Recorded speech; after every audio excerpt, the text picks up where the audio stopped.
का बारेमा यो सरकार त्यति धेरै चाहिँ त्यति सकारात्मक छैन, त्यति सुन्न चाहँदैन होला। तर पनि मैले चीनमा कम्युनिस्ट पार्टी 1921मा स्थापना हुँदा त्यहाँको विद्यार्थी communist youth league of China 1922मा स्थापित भएको थियो र 7 करोड 36 लाख सदस्य रहेको त्यहाँ पनि युवा विद्यार्थी सङ्गठन छ। त्यसै गरी इन्डिया, अमेरिका, बेलायतको कुरा गर्नुहुन्छ भने इन्डियामा पनि अहिले पनि बिजेपीको त्यहाँको सत्तारूढ पार्टीको अखिल भारतीय विद्यार्थी परिषद जो 1949मा स्थापना भएको थियो, अहिले पनि त्यहाँका सबै कलेज विश्वविद्यालयहरूमा त्यहाँ चाहिँ विद्यार्थी सङ्गठन छ र त्यो चाहिँ कमिटी छ। त्यसै गरी अमेरिकामा पनि काङ्ग्रेस आएको पनि त्यसै गरी त्यहाँ विद्यार्थी सङ्गठन छ। अमेरिकामा पनि मान्यले समय छुट्याउनु होला। 1854मा स्थापित भएको रिपब्लिकन पार्टीको पनि कलेज रिपब्लिकन अफ अमेरिका 1892 स्थापित भएको विद्यार्थी सङ्गठन रहेको छ र त्यसले पनि कलेज विश्वविद्यालय सबै ठाउँमा सङ्गठन निर्माण गर्दै विद्यार्थी समुदायको हकितका पक्षमा लागिरहेको छ। त्यसै गरी तपाईँको डेमोक्रेटिक पार्टीको पनि जो 1828मा स्थापित भएको थियो त्यसको पनि कलेज डेमोक्रेटिक मान्यको समय सकिएको छ। धन्यवाद।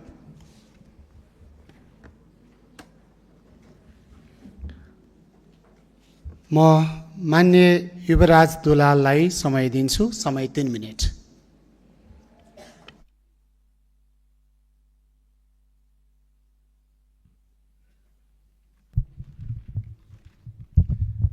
सम्माननीय सभामुख महोदय, नवगठित प्रतिनिधि सभाको गरिमामय सभामुख पदमा निर्वाचित हुनुभई यो जिम्मेवारी प्राप्त गर्नुभएकोमा सर्वप्रथम हाम्रो दल नेपाली कम्युनिस्ट पार्टी र मेरो तर्फबाट यहाँलाई हार्दिक बधाई तथा यहाँको सफल कार्यकालको शुभकामना व्यक्त गर्न चाहन्छु। हामी ब्रिटिस मोडलको धेरै नै पुरानो संसदीय अभ्यासमा छौँ। संसदलाई सामान्यतया गफ गर्ने अखडाको रूपमा पनि दुनियाँमा व्यङ्ग्यात्मक हिसाबले बुझ्ने गरिन्छ। हुन त यो कानुन निर्माण गर्ने महत्त्वपूर्ण ऐतिहासिक थलो हो र कानुन निर्माण पनि गर्छ, तर संसदलाई हामीले कतिपय अवस्थामा बहुमतको आधारमा पेल्ने एउटा थलोको रूपमा पनि विकास गर्दै गरेको पाइएको छ। त्यसकारणले म सभामुखज्यूलाई हार्दिकतापूर्वक अनुरोध गर्न चाहन्छु, यहाँले दल परित्याग गरेर यो गरिमामय जिम्मेवारी लिँदै गर्दाखेरि त्यो व्यवहार त यो संसद बहुमतको मात्रै होइन, सत्यको आवाज सुन्ने, त्यसलाई कार्यान्वयन गर्ने र जनताको पक्षमा काम गर्ने थलोको रूपमा विकास होस् भन्ने शुभकामना व्यक्त गर्न चाहन्छु। म सिन्धुपाल्चोक 2 नम्बर क्षेत्रबाट प्रतिनिधित्व गर्छु। म निर्वाचनमा जाँदै गर्दाखेरि नागरिकहरूले कि त सरकारले हामी जनतालाई लगेर पालोस् कि सरकारले बाँदरलाई कतै लगेर नियन्त्रण गरोस् भन्ने आवाज उठाउनु भएको छ। म गाउँमा जाँदै गर्दा जनताहरूले सरकारले हामीबाट कर मात्रै लिने होइन, हामीलाई पूर्वाधारका विकासहरू सुविधाहरू दियोस् भन्ने कुरा राखेको छ। हामीलाई थाहा छ नवयुवाहरूले यो व्यवस्थाका विरुद्ध सङ्घर्ष गरेका थिएनन्, हाम्रो अवस्थाका विरुद्ध सङ्घर्ष गरेका थिए। देशमा मौलाउँदै गरेको भ्रष्टाचार, विकृति, विसङ्गतिका विरुद्ध नवयुवाहरूले सारा नागरिकहरूको भावनाको प्रतिनिधित्व समेत गर्दै विद्रोह गरेका थिए र हामीलाई चाहिएको त्यो छ।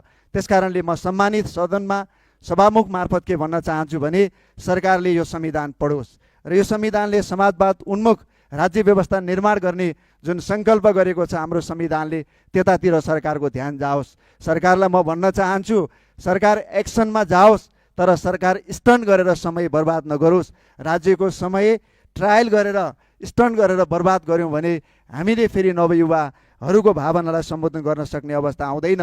यो सदनमा हामीले सरकार र सरकारको नेतृत्व गरेको दलका तर्फबाट हिजो राज्यद्वारा विभेदमा पारिएका वर्गको पक्षमा त खास गरिकन दलितसँग आम माफी मागेको एउटा स्वागतयोग्य कुरा हामीले देख्यौँ। तर म यो संसदलाई र सरकारलाई के आह्वान गर्न चाहन्छु भने आज हामीले माफी माग्नुभन्दा पहिले त्यो उत्पीडनमा पारिएको राज्य व्यवस्था, त्यति बेलाको शासन व्यवस्थाका विरुद्ध विद्रोह गरेर रगत बगाएर ती सबै विभेदमा परिएका, उत्पीडनमा परिएका जाति, वर्ग, क्षेत्र, लिङ्ग, समुदायलाई हामीले अधिकार सम्पन्न गराइसकेको अवस्थामा हामी छौँ र त्यो संविधान हाम्रा सामु छ। हामी संविधान संशोधनको पनि बहस सुरुवात गरेका छौँ। त्यसकारणले मैले स्मरण गर्न खोजेको कुरा के हो भने हामीले यो सबै कुरालाई ख्याल गर्नुपर्छ कि हाम्रो संविधान रगतबाट निर्मित संविधान हो, सबैको साथ।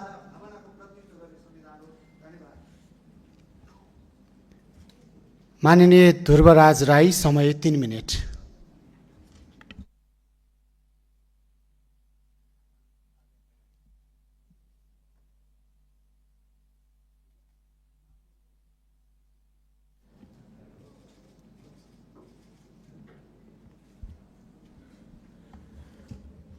सम्माननीय सभामुख महोदय, म खासमा हाम्रो उल्टो टिपिएछ न, यसमा केही फरक परेन। अब हामी सबै जनताको भावनालाई समेट्नका लागि आज सम्मानित हलमा छौँ। यो बेलामा अरू माननीयहरूले जस्तै मैले पनि आफ्नो भूगोलको जो विश्वास गरेर सहयोग गरिरहनु हुने जनताहरूलाई सम्झिन चाहन्छु जो भोजपुरमा हुनुहुन्छ। अस्ति नै देखि अब हामीले जनताहरूको आवाज कहिले सदनमा पुर्याउने भन्ने आशा गरिरहेका थियौँ। यो बेलामा धेरै हामी भन्दैनौँ कि सरकारमा कसैले डिस्टर्ब गर्ने अवस्था छैन, हिजो जस्तो सरकार छैन। आज सरकार एकलौटी छ, जुन सरकारसँग धेरै जनताहरूले आश गरेको छ। विपक्षी दलमा रहनुहुने माननीयहरूले हामीले पनि तपाईँहरूसँग बुझिरहेका छौँ, तपाईँहरूले साँच्चै नै विकासको एउटा गोरेटो मात्रै होइन, ठुलो हाइवे लानुहुनेछ। जनताको चाहनालाई सामान्य हिसाबले मलमपट्टि मात्रै होइन, उपचार गर्नुहुनेछ। यो मानेमा म सरकारलाई शुभकामना दिन चाहन्छु। सरकार यो बेलामा हामी अब बजेट कार्यक्रमहरू अगाडि बढाउन खोजिरहेका छौँ, जसमा सरकारले सम्पूर्ण जिल्लाहरूलाई भुल्नुहुने छैन, हामी त्यो भन्न चाहन्छौँ।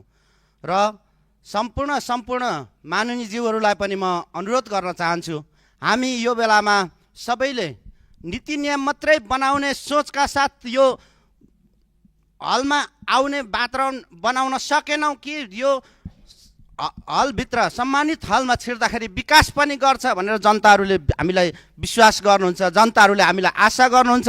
यो मानेमा भोजपुर र खोटाङ मध्य पहाडीको सडक अलपत्रै भएर जुन मध्य पहाडी जस्तो एउटा संवेदनशील सडकमा आज 10 किलोमिटर अलपत्रै भएको 8, 10, 12 वर्ष भइसकिसक्यो, जसको कारणले आज सत्ता नै हल्लिएको छ, आज सत्ता नै परिवर्तन भएको छ। म यहाँबाट जनताहरूको तर्फबाट उद्घोष गर्न चाहन्छु, यदि सरकारले त्यस्ता कुराहरू जुन भोजपुरलाई आज घेरिरहेको छ, दुईटा नदीहरूले सुनकोशी नदीले काटेको छ, अरुण नदीले काटेको छ, त्यो नेपालभित्रै पर्छ, जहाँ आजसम्म हाम्रा सुत्केरीहरू, हाम्रा चाहिँ बिरामीहरू बर्खाको अवस्थामा सडकबाट जाने अवस्था नहुने र त्यो बेलामा हेलिकप्टरहरू नचल्ने अवस्थामा धेरै जनताहरूको मृत्युवरण गरिरहेको कुराहरू, धेरै बच्चाहरू जन्मिँदै मरिरहेको कुराहरू समेत तपाईँहरूलाई अवगत गराउन चाहन्छु। म सदनलाई सभामुख मार्फत अवगत गराउन चाहन्छु र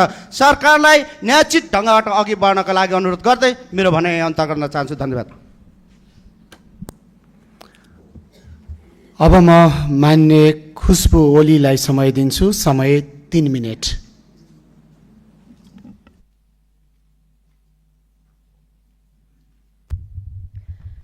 सम्माननीय सभामुख महोदय, सर्वप्रथम म यस गरिमामय संसदको सम्माननीय सभामुख जस्तो गरिमामय जिम्मेवारीमा निर्विरोध निर्वाचित हुनुभएकोमा यहाँलाई हार्दिक बधाई तथा सफल कार्यकालको शुभकामना व्यक्त गर्न चाहन्छु।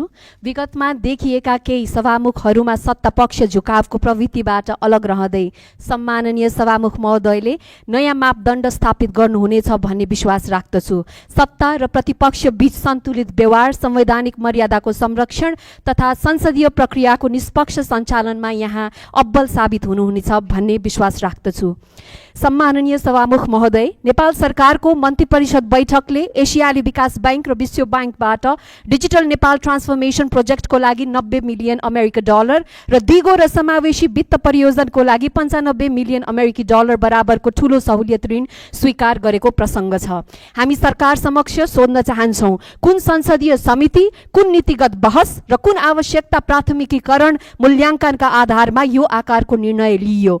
हाम्रो संसद अझै शिशु अवस्थामा छ। संसदीय समिति, उपसमितिहरू बनेका छैनन्। यस्तो अवस्थामा एउटा सानो आकारमा बसेर भएको सरकारको निर्णय पारदर्शी नहुन सक्ने सम्भावना छ। सबैभन्दा महत्त्वपूर्ण प्रश्न, उक्त ऋण हामीले माग गरेका थियौँ वा हामीमाथि प्रस्ताव आएको थियो? अफर्ड लोन हो कि रिक्वेस्टेड लोन हो? किन विशेष गरी उक्त परियोजनाहरू नै छनौट गरियो? यसको गरिमामय संसदमा सरकारतर्फबाट जवाफ आउँछ भन्ने मैले अपेक्षा राखेको छु।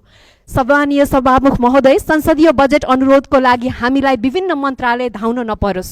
यसका लागि एउटा अनलाइन पोर्टल बनाइयोस् जहाँ सांसदहरूले आफ्ना आवश्यकताहरू, भूगोलका आवश्यकताहरू राख्न सकुन्। उक्त पोर्टल सार्वजनिक गरियोस् ताकि स्वार्थमा आधारित बजेट अनुरोध रोक्न पाऊँ र जनसङ्ख्या र भूगोल अनुसार आवश्यकता मूल्याङ्कन गरे पश्चात मात्र उक्त बजेट निकास गर्ने व्यवस्था मिलाइयोस्। यस व्यवस्थाले भोलिको दिनमा सांसदहरूले बजेट बाँडफाँडमा आफ्नो हात भएको देखाएर दम्ब गर्न नपाउन्। यस्तो सांस्कृतिक अभ्यासको अन्त्य हुनुपर्छ। सम्माननीय सभामुख महोदय, मध्यपूर्व क्षेत्रमा देखिएको सङ्कटले हाम्रो कमजोर आर्थिक र कूटनीतिक आधारहरूलाई उजागर गरेको छ। लाखौँ नेपालीहरू खाडी मुलुकहरूमा श्रम गरिरहेका छन्। त्यहाँ कुनै पनि अस्थिरताले हाम्रो विप्रेषण, हाम्रो अर्थतन्त्र र लाखौँ परिवारको जीविकामा प्रत्यक्ष असर पार्दछ। मध्यपूर्वमा देखिएको सङ्कटले हाम्रो भान्सामा प्रत्यक्ष असर परेको छ। यी कुराहरूलाई सम्बोधन होस् र यो सँगै पेट्रोलियम पदार्थमा सरकारले लगाउँदै आएको कर घटाएर भए पनि जनतालाई राहत दिने र पेट्रोलियम पदार्थमा भएको मूल्य वृद्धिको नाममा हवाई यातायात भाडादर लगायत जथाभावी भएको मूल्य वृद्धि रोक्नतर्फ सरकारको ध्यान आकर्षण गराउन चाहन्छु। साथै यस अवस्थामा आज व्यवसायीहरू पनि ठुलो यो मन्दीको कारण र यो महँगाईको कारण चपेटामा परिरहेका छन्। यसको लागि सरकारले व्यवसायीहरूलाई कालो सूचीमा जानु नपरोस् भनेर वित्तीय र ब्याङ्क संस्थाहरूसँग उहाँहरूको लागि पुनर्कर्जा गराउने कि लोन रिसेड्युलिङ गराउने भन्ने विषयमा सरकारको ध्यान आकर्षण गराउन चाहन्छु। र सम्माननीय सभामुख महोदय, आज देशको राजनीतिक समय सकिएको छ।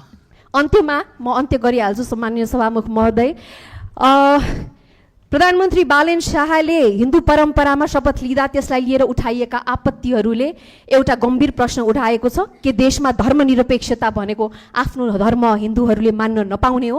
हामी स्पष्ट रूपमा भन्न चाहन्छौँ, नेपाललाई जनतालाई धर्मनिरपेक्ष बनाउँदै गर्दा जनतालाई सोधिएको थिएन।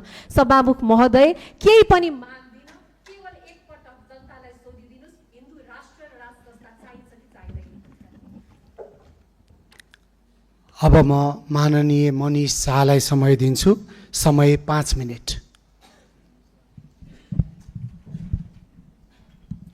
सम्मानीय सभामुख महोदय, यस सदनले आज नयाँ सभामुख पाउनु भएको छ र यसमा सबै दलले देखाएको राजनीतिक सदाशयता र उदारताप्रति राष्ट्रिय स्वतन्त्र पार्टीको तर्फबाट कृतज्ञता र आभार व्यक्त गर्न चाहन्छु। आन्दोलन, योगदान, शहीद, त्याग र त्यस पश्चात आएको यो परिवर्तन र परिवर्तनले लिएर आएको यो एउटा नयाँ सदन। निर्वाचनको क्रममा धेरै ठाउँमा जाँदै गर्दा म विभिन्न साथीहरूलाई भन्ने गर्थेँ, मतदाताहरूलाई अनुरोध गर्ने गर्थेँ कि हामी केवल मत माग्न आएको छैनौँ, हामी साउथ एसियाको बेस्ट पार्लियामेन्टको परिकल्पना गरेर चुनावमा होमिएका छौँ। आज यो सदनमा सबै सहकर्मी, सहयात्री र माननीय प्रतिनिधि सभा सदस्यज्यूहरूलाई हेर्दै गर्दा लाग्छ हामीले साउथ एसियाकै, यो दक्षिण एसियाको उत्कृष्ट सदनको परिकल्पना जुन देखेको थियौँ त्यो साकार भएको छ। अब अभ्यासको पालो आएको छ, अब संस्कारको पालो आएको छ, अब संस्कृतिको पालो आएको छ र सिद्धान्तको पालो आएको छ। सदन योभन्दा अगाडि धेरैचोटि खुमलटार, बालुवाटार, बुढानीलकण्ठ र बालकोटको बन्दी भएर बस्यो र त्यसैले गर्दा सङ्ख्या मात्र गनियो, सिद्धान्त जहिले पनि कमजोर रह्यो। अब सदन सिद्धान्तको हुनेछ भनेर हामीले प्रस्तुत गर्ने पालो आएको छ। त्यसैले गर्दा यसमा सबैजनाको योगदानको लागि म अनुरोध गर्दछु। सदन एउटा चौतारी र चिया पसल होइन जहाँ आए मन लागे आउँछु, मन लागे बोल्छु, मन लागे बस्छु, नमन लागे जान्छु भन्ने होइन। सदन गुरुकुल हुनुपर्छ, सदन विश्वविद्यालय हुनुपर्छ जहाँ म होमवर्क गरेर आउँछु, म एउटा प्रश्न लिएर आउँछु, प्रस्ताव लिएर आउँछु र प्रस्तुतिको तयारी गरेर आउँछु, जहाँ जनताको प्रश्नले अस्तित्व पाउँछ। फ्रेन्च इकोनोमिस्ट फ्रेडरिक बास्टियाटले भन्नुहुन्छ कि when goods doesn't cross the border then soldiers will cross the border। अहिले देखिरहेको छौँ हामीले इरानको एउटा नाकाबाट जहाँ क्रुड ओयल क्रस गर्न छोडियो, जहाँ दैनिक 1,58 करोड तेल जहाँबाट गुज्रिनु पर्थ्यो त्यहाँबाट गुड्स स्टप्ड क्रसिङ, तेल गुज्रिन बन्द गर्यो अनि सोल्जरहरू त्यहाँबाट हिँड्न थाल्यो। त्यसरी नै सदनले याद गर्नुपर्ने कुरा के हुन्छ भने यहाँ जनताको प्रश्नको अस्तित्व हुँदैन भने सदनमा जनता नै छिर्छ, जुन हामीले भदौ 24 गते देख्यौँ। बालुवाटार, राष्ट्रपति कार्यालय, अरू ठाउँभन्दा पहिलो जनताको प्रस्तुति र उपस्थिति यहीँ देखियो, सदनमा देखियो। त्यसैले सधैँ सबै सहकर्मी सहयात्रीलाई मेरो अनुरोध छ त्यो सम्झिनु होला। अल टाइम भन्ने एउटा आइसल्यान्डमा सदनको परिकल्पना भयो आजभन्दा 1096 वर्ष अगाडि। अल थिङ भनिन्थ्यो, जहाँ सबै कुराको छलफल गरिन्छ। त्यसपछि 700 वर्ष अगाडि हामीले वेस्टमिन्स्टरको प्र्याक्टिस देख्यौँ। 2016 साल विक्रम सम्वत 2016 साल असार 16 गते राति 11:45 नेपालको संसदीय अभ्यास सुरु भयो। हामी देशको अस्तित्वको जब परिभाषा र अस्तित्वको परिचय पाऊँ, हामी 21औं देश हौँ, तर संसदीय अभ्यासमा हामी जम्मा 66 वर्ष मात्र पुरानो छौँ। त्यसैले गर्दा यो सानो अवधिमा हामी धेरै फास्ट कुद्नु छ, धेरै कुरा उपलब्धिहरू हामीले हासिल गर्नुपर्नेछ। यसमा सबैजनाको त्यसरी नै गम्भीर सहभागिताको लागि पनि अनुरोध गर्दछु। हामीले धेरैवटा कुरा यो सदनमा जसरी नै बिपी कोइरालाले विक्रम सम्वत 2016-17 को सरकारको बेलामा पत्रकार मदन मणि दीक्षितलाई बोलाउनु भयो प्रधानमन्त्री निवासमा र बोलाएर भन्नुभयो कि सदनमा प्रतिपक्ष एकदम कमजोर छ, त्यसैले गर्दा हामीलाई सचेत गराउनु, हामीलाई सजग गराउनु र अलि क्रिटिकल भएर प्रस्तुत भइदिनु भनेर सरकारको तर्फबाट पैसा नै दिएर समीक्षा भन्ने साप्ताहिक निकाल्न थालियो। त्यसरी नै हामीले कृष्णप्रसाद भट्टराईले भरत पराजुलीलाई विपक्षी दलको नेता दिएको हामीले त्यो बेला पनि देख्यौँ। र इन्डियामा सन् 1988 मा त्यहाँ राजीव गान्धीले विपक्षी दलको नेता अटल बिहारी वाजपेयीलाई युएन डेलिगेसनमा पठाएर र उहाँको किडनीको ट्रिटमेन्टको लागि सघाएको पनि देखेको छौँ। त्यसैले हामीले यो दृष्टान्तहरू सम्झिन पनि आवश्यक छ कि सदनमा सत्ता पक्ष बलियो हुँदै गर्दा उसले दम्भ देखाउने होइन, दम्भ देखाउँदाखेरिको परिणाम त हामीले देखिसक्यौँ।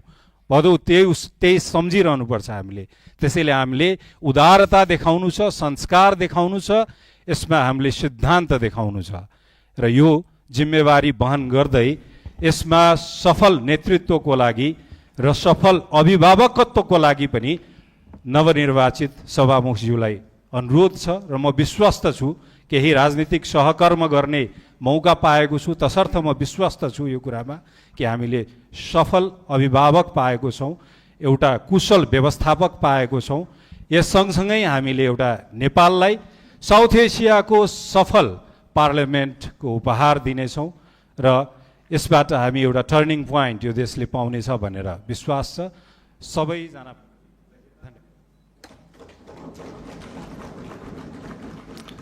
मान्य सदस्यहरू, अब म मान्य सदस्य अर्जुन नरसिंह केसीलाई समय दिन्छु। समय 8 मिनेट।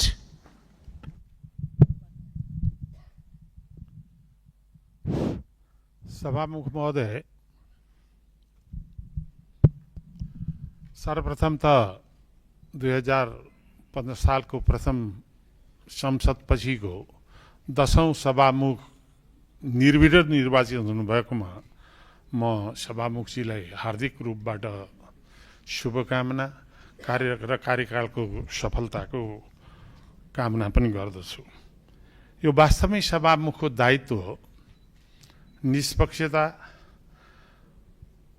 स्वतन्त्रतापूर्वक, निर्भीकतापूर्वक कहीँ कसैको बन्दी र नियन्त्रण नभइकन संविधानको रक्षा र संसदहरूको विशेषाधिकारको सुरक्षाको जो अत्यन्त महत्त्वपूर्ण दायित्व छ, त्यो दायित्वले नै धेरै लोकतान्त्रिक मान्यताहरू र त्यसका संस्कृतिलाई जगेर्ना गर्नुको निम्ति अत्यन्त ठुलो योगदान दिइरहेको हुन्छ। वास्तवमा भन्ने हो भने कुनै पनि राष्ट्रिय राजनीतिक संस्कृतिको परिचायक भनेको संसद हो, त्यहाँको जनप्रतिनिधित्व गर्ने थलो हो र त्यो सम्पूर्ण त्यस देशका जनता अथवा नेपाली जनताको साझा दुख सुखको मञ्च हो र लोकतन्त्रको आत्मा पनि हो। यसलाई कसरी सशक्त र सुदृढ बनाउन सकिन्छ, यो जति प्रभावकारी हुनसक्छ त्यति नै लोकतन्त्र जीवन्त हुन्छ भन्ने कुरा चाहिँ नि जहिले पनि हामी गम्भीर हुनुपर्ने आवश्यकता छ। सभामुख महोदय, अहिले भर्खर सत्तापक्षीय मान्य सदस्यजीले अत्यन्त राम्रो कुरा भन्नुभयो। तत्कालीन 15 सालको सरकारले, म अझ एउटा कुरा चाहिँ त्यहाँ विस्मृतिमा रहेका तर इतिहासमा कहीँ न कहीँ उल्लेख भएको हो, तत्कालीन प्रमुख प्रतिपक्षको गोर्खा परिषदको नेतृत्व भरत शमशेर स्वयं नेपाली कङ्ग्रेस चाहिँ जोइन गर्नुको निम्ति सबैतिर तयार हुँदा नि बिपीले के भन्नुभयो भने सम्पूर्ण सहुलियत म दिन तयार छु, तर शून्यतामा प्रतिपक्षविहीन संसद लोकतान्त्रिक हुन सक्दैन, त्यस कारण तपाईँ ती बस्नु पर्छ भन्ने इतिहास चाहिँ नि त्यो एउटा जीवन्त इतिहासकै रूपमा छ। जसरी हात्तीको भीमकाय स्वरूपलाई माउतीको सानो अङ्कुशले निरङ्कुश हुनुबाट अथवा बाटो बिराउने ठाउँबाट चाहिँ नि सही बाटोमा लिएर जान्छ, त्यसै लोकतन्त्रमा प्रतिपक्षको आवाज जति सशक्त, जति प्रभावकारी, जति रचनात्मक हुनसक्छ त्यति नै लोकतन्त्रले जीवनता पाउँछ भन्ने कुरा बुझ्नुपर्ने आवश्यकता छ। त्यो हात्तीको जतिसुकै भीमकाय स्वरूप भए पनि प्रतिपक्षलाई निरङ्कुशताबाट अङ्कुश लगाउने काम माउतीको सानो अङ्कुशले अङ्कुश लगाए जस्तै प्रतिपक्षका आकारले होइन, विचारले, उसको रचनात्मक भावना र प्रवृत्तिले समग्र नेपाली जनतामा देखिएको आकाङ्क्षाको प्रतिनिधि स्वरूपले कसरी चाहिँ नि अगाडि बढाउनु पर्छ, त्यसले निरन्तर रूपबाट चाहिँ नि सही सदुपयोग गर्ने मौका चाहिँ संसदमा हुनुपर्छ। योभन्दा अगाडिका धेरै परम्पराहरू हामीले कतिपय मानकहरू स्थापित छन्, राम्रा मानकहरू स्थापित छन्, कतिपय त्यसलाई परिवर्तन गर्नुपर्ने आवश्यकता छ। म सम्मान्य सभामुखले त्यत्र गम्भीर भएर ध्यान आकर्षण गर्न चाहन्छु। म एउटा कुरा धेरै वर्ष अगाडिको यो 1642 को आजभन्दा 384 वर्ष अगाडि चार्ल्स प्रथम जुन बेला निरङ्कुश राजा थिए बेलायतका, त्यो बेला 5 जना सशक्त चाहिँ उग्र राजतन्त्र विरोधी एमपीहरूले चाहिँ नि धुवाँधार विरोध गरेको कुरा थाहा पाएपछि 400 कमान्डो लिएर चाहिँ नि संसदभित्र प्रवेश गरे र सभामुखलाई भने यी 5 जना को हुन्। सभामुखले घुँडा टेकेर, महाराज म मर्न तयार छु, तर यो संसदभित्र न मेरो आँखा छ न मेरो जिब्रो छ, म जे यो हाउस अफ कमन्स अथवा बेलायतको संसदले निर्देश गर्छ त्यसलाई पालना गर्ने सेवक मात्रै हुँ, म बताउन सक्दिनँ भनेको यो वास्तविक संसारको इतिहासमा लोकतान्त्रिक आन्दोलनको र सभामुखको भूमिकामा यो अत्यन्त ठुलो ल्यान्डमार्क हो भनेर मैले सुनाउनु खोजेँ। 1642 को यही घटनापछि संसद र चार्ल्स प्रथमको द्वन्द्वपछि 1649 मा चार्ल्सलाई फाँसी दियो, टाउको काटियो सडकमै। यो सम्पूर्ण इतिहासहरू विश्वव्यापी रूपले सभामुखको जुन दायित्व छ त्यो दायित्व अत्यन्त महत्त्वपूर्ण दायित्व छ। आज प्रथम दिन भए हुनाले म सभामुखले कसरी विशेषाधिकारको सुरक्षा गर्नुपर्छ, संसदको विशेषाधिकारको सुरक्षा, त्यो बेलाको बेलायतको स्थितिमा त्यो लिखित कानुन नभएको स्थिति थियो। अहिले हामी कहाँ संविधान छ, प्रतिनिधि सभा नियमावली छ, योभन्दा अगाडि धेरै थापित नजिर र मान्यताहरू छन् र स्वयं विश्वव्यापी रूपबाट स्थापित लोकतान्त्रिक मान्यताका दस्तावेजहरू हामीसँग छन्।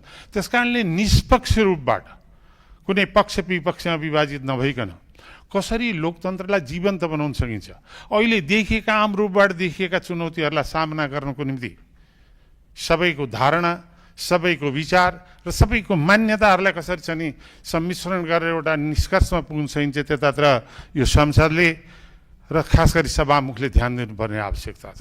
लोकतन्त्र वाद प्रतिवाद र संवादको प्रक्रिया हो। कहिलेकाहीँ एउटा विचार र त्यो विचारको विरोधमा अर्को विचार र त्यसको विरोधमा अर्को विचार हुँदाखेरि त्यो घर्षण, त्यो तिक्तता, त्यो कटुताले कहिलेकाहीँ असामञ्जस्यको स्थिति पनि सिर्जना गर्न सक्छ। तर त्यसको बावजुद पनि ती कटुताभित्र, त्यो द्वन्द्वभित्र, त्यो सङ्घर्षभित्रबाट निस्किने सुन्दर सारांश जे हो त्यही हो लोकतन्त्र भनेको। त्यसैले त्यो लोकतन्त्रलाई त्यो सारांशको रूपमा हामीभित्रको वैचारिक विविधताको कटुतालाई दुश्मनीको दृष्टिकोणले लिनुपर्ने आवश्यकता छैन। समग्र रूपबाट हामी जे जस्तो विचार र दृष्टिकोण बोके पनि हामी सबै आफ्ना आफ्ना दलबाट प्रतिबद्ध छौँ, तर दलभन्दा राष्ट्रियता ठुलो हो। त्यसलाई कसरी संरक्षण गर्न सक्छौँ, त्यसमा सम्पूर्ण रूपले एक हुनुको निम्ति अहिले एउटा नयाँ इतिहास सुरु गर्नुपर्ने आवश्यकता छ। सभामुखजी, मलाई कहिलेकाहीँ यो सान्दर्भिक नहोला, तर प्रथम दिन भए हुनाले मैले भने संसारमा आफ्नो आफ्नो चलन छ, शून्य समय, स्पेसियल विशेष समय।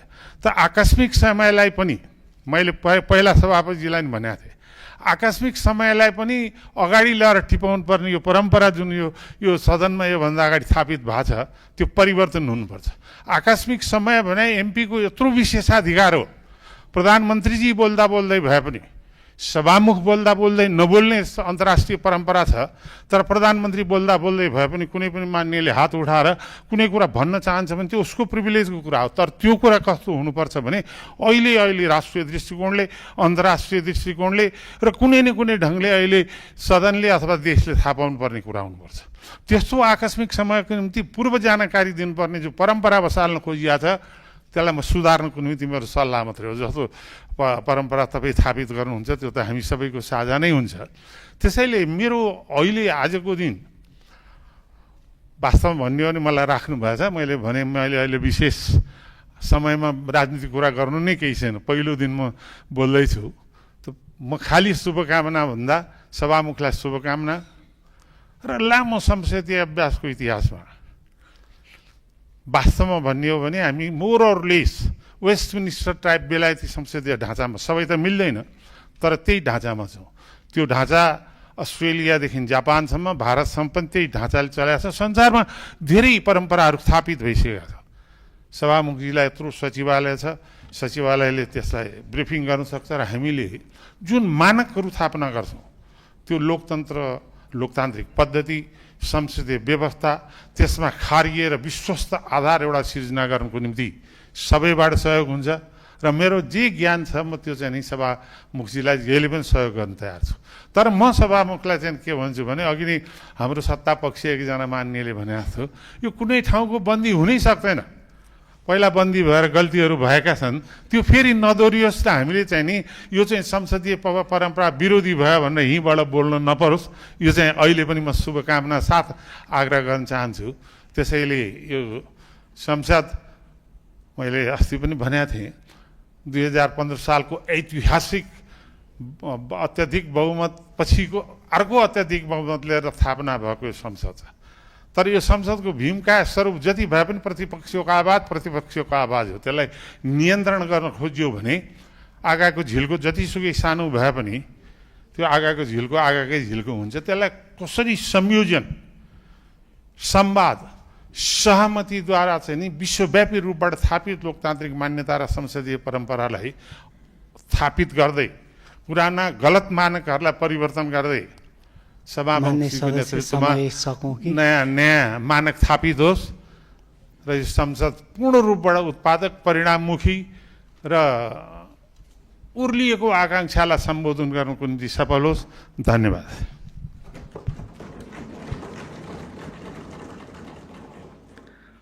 अब म मान्य सदस्य विष्णुमाया विकलाई समय दिन्छु। समय 3 मिनट।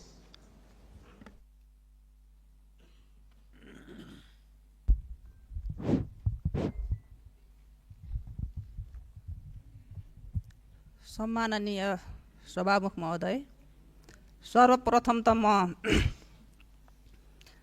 सभामुख जस्तो गरिमामय पदमा निर्विरोध निर्वाचित हुनुभएकोमा यहाँलाई मेरो व्यक्तिगत तर्फबाट र मेरो पार्टी नेकपा एमालेको तर्फबाट हार्दिक बधाई, कार्यकाल सफलताको शुभकामना व्यक्त गर्न चाहन्छु। म एउटा अति नै महत्त्वपूर्ण विषयमा सम्मानित सदनमा यहाँहरूको ध्यान आकर्षण गराउन चाहन्छु कि आज साइबर हमलामा थुप्रै महिलाहरू परिरहनु भएको छ। म एकजनाको उदाहरण दिन चाहन्छु कि जो अमिषा पराजुली भन्ने एकजना युवती हुनुहुन्छ। उहाँ नेकपा एमाले र हाम्रो पार्टीका अध्यक्ष पूर्व प्रधानमन्त्री केपी ओलीलाई समर्थन गरेकै कारण र सडकमा नारा जुलुस गरेकै कारण उहाँलाई चरम रूपमा सामाजिक साइबरको हमला गरिएको छ। उहाँलाई यतिसम्म कि सभामुख महोदय उहाँलाई सामूहिक बलात्कार गर्ने सम्मको कुराहरू सामाजिक सञ्जालमा गरेको हामी पाउँछौँ। हामीले आन्दोलन गरेको लामो समयदेखि महिला हक अधिकारका निमित्त, महिला हिंसा विरुद्धका निमित्त हामीले लामो समयदेखि लड्दै आयौँ।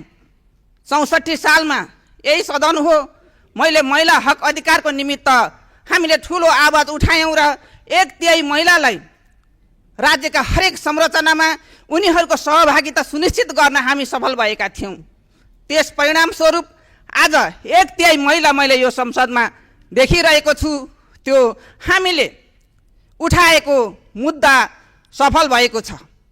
त्यसकारण म महिला माननीय ज्यूहरूलाई नै हार्दिक अनुरोध गर्न चाहन्छु सभामुख मार्फत कि महिलाका मुद्दाहरूमा, महिला हिंसाका मुद्दाहरूमा हामीले कुनै पनि पार्टी नहेरिकन एक ढिक्का भएर महिला हक अधिकारका निमित्त हामी आवाज उठाउने छौँ र हामी कति पछि पर्दैछौँ। आज सामाजिक सञ्जालमा हामी हेरि नसक्नु छ, तथा नाम गाली गरिएको हुन्छ महिलाहरूलाई। नेकपा एमालेको विरुद्ध पनि त्यसरी नै खनियो चुनावको बेलामा, जसले नेकपा एमालेलाई पछाडि पार्ने कोसिस गर्यो। सामाजिक सञ्जालले आज कसलाई नेता बनाउने, कसलाई प्रधानमन्त्री बनाउने, कसलाई कुन पार्टीको अध्यक्ष बनाउने सामाजिक सञ्जालले निर्धारण गरिरहेको छ र सामाजिक सञ्जालको पछाडि हामी लागिरहेका छौँ। त्यसकारण यो सामाजिक सञ्जाल नियमन गरिनुपर्छ। मैले हार्दिक अनुरोध गर्न चाहन्छु सभामुख मार्फत सामाजिक सञ्जाललाई तुरुन्त नियमन गरियोस्, म हार्दिक अनुरोध गर्न चाहन्छु। त्यसै गरी हाम्रा माननीय सदस्य समय सकिएको छ। नेकपा एमालेका अध्यक्ष पूर्व प्रधानमन्त्री र पूर्व गृहमन्त्री रमेश लेखकलाई गिरफ्तार गरिएको छ। उहाँहरू कहीँ भाग्ने, उहाँहरूले आफ्नो नष्ट गर्ने, प्रमाण नष्ट गर्ने त्यो कुनै आधार छैन। उहाँहरू सत्तामा हुनुहुन्न, त्यसकारण उहाँहरूलाई गिरफ्तार गरिनुको जरुरत छैन। उहाँहरूलाई तुरुन्त रिहाई गरेर अनुसन्धान गरियोस्। म अनुरोध गर्न चाहन्छु, ठुलो दुर्घटना भएको छ देशमा, अनुसन्धान होस्, तर उहाँहरूलाई गिरफ्तार गरिनु आवश्यकता छैन। उहाँहरूलाई तुरुन्त छोडिनुपर्छ, बिना शर्त रिहाई गरिनुपर्छ। म हार्दिक अनुरोध गर्दै आफ्नो भनाइ अन्त गर्दछु। धन्यवाद। माननीय सदस्य गणेश पराजुली, समय 5 मिनट।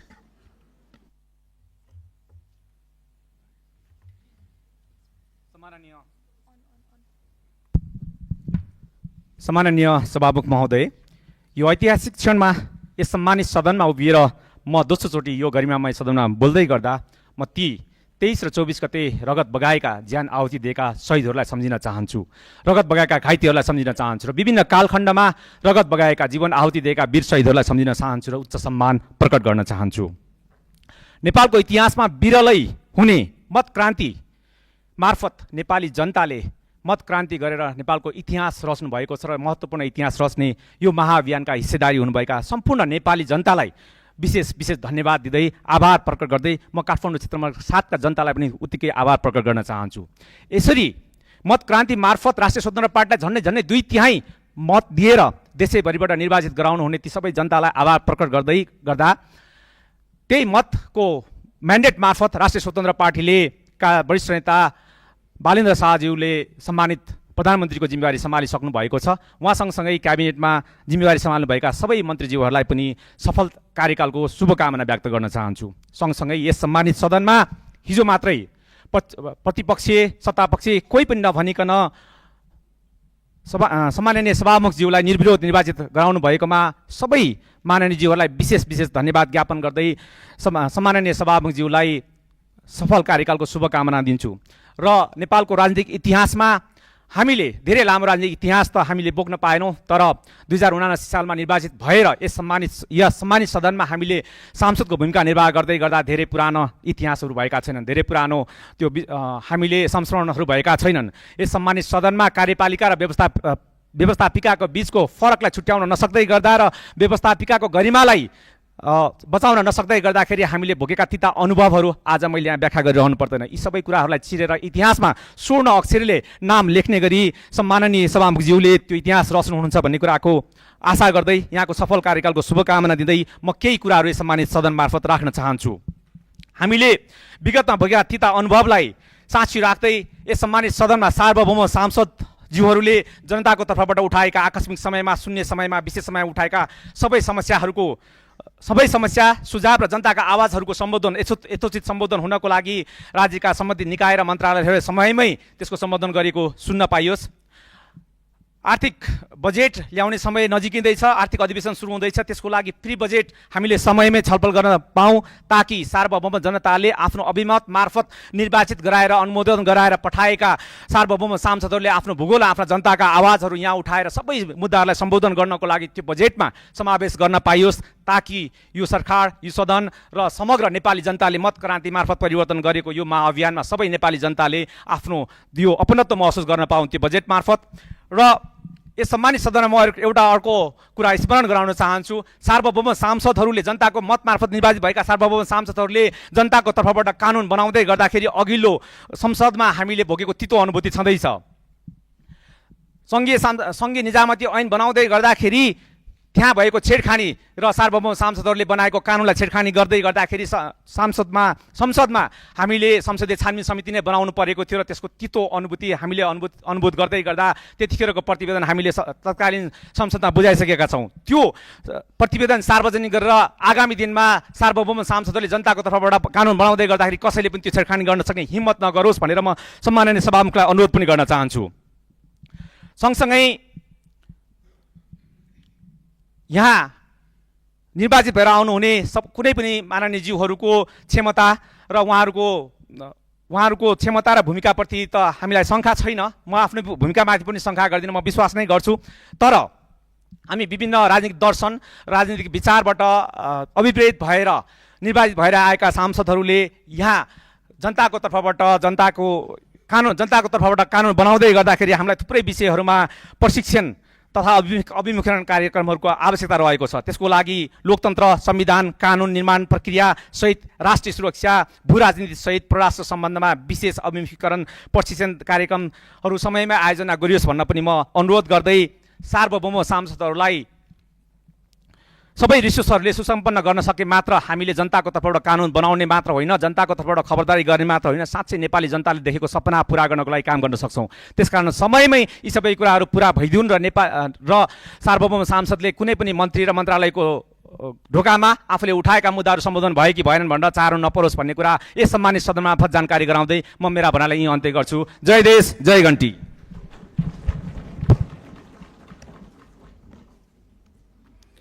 माननीय सदस्यहरू, अब म माननीय सदस्य डाक्टर राम लामालाई समय दिन्छु। समय 5 मिनट।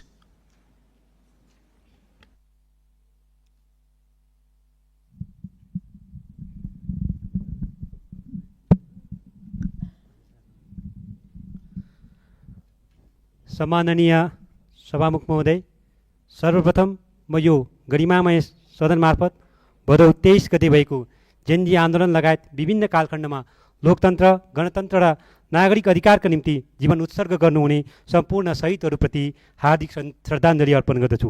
साथै घाइते हुनुभएका सबैमा शीघ्र स्वास्थ्य लाभको कामना गर्दै शोक सन्तप्त परिवारजनप्रति गहिरो संवेदना व्यक्त गर्दछु।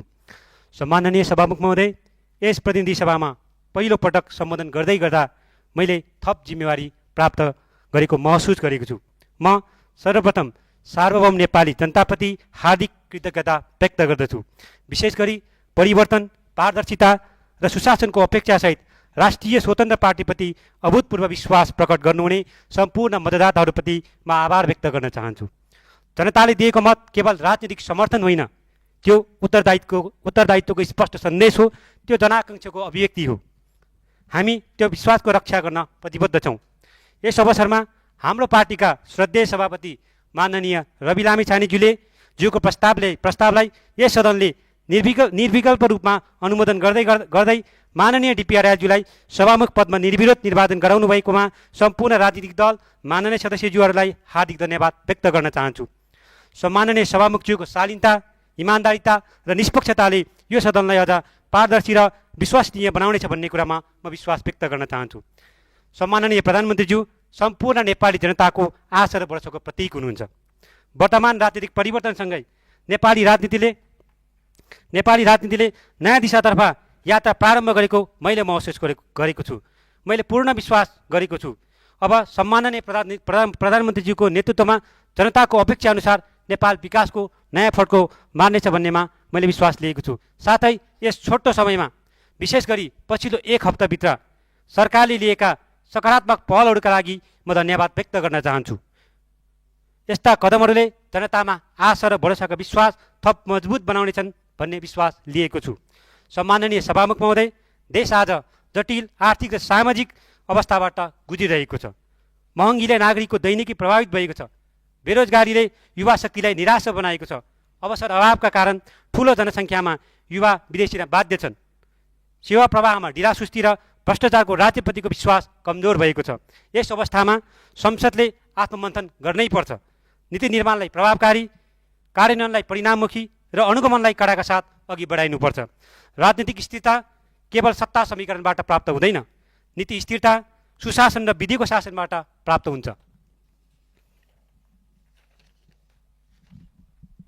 सम्माननीय सभामुख महोदय, नेपाल सम्भावनाको देश हो। जलस्रोत, कृषि, पर्यटन, उद्योग, सूचना प्रविधि, युवा जनशक्ति र सांस्कृतिक विविधतामा हाम्रो अपार सामर्थ्य छ। तर सम्भावना मात्र पर्याप्त हुँदैन।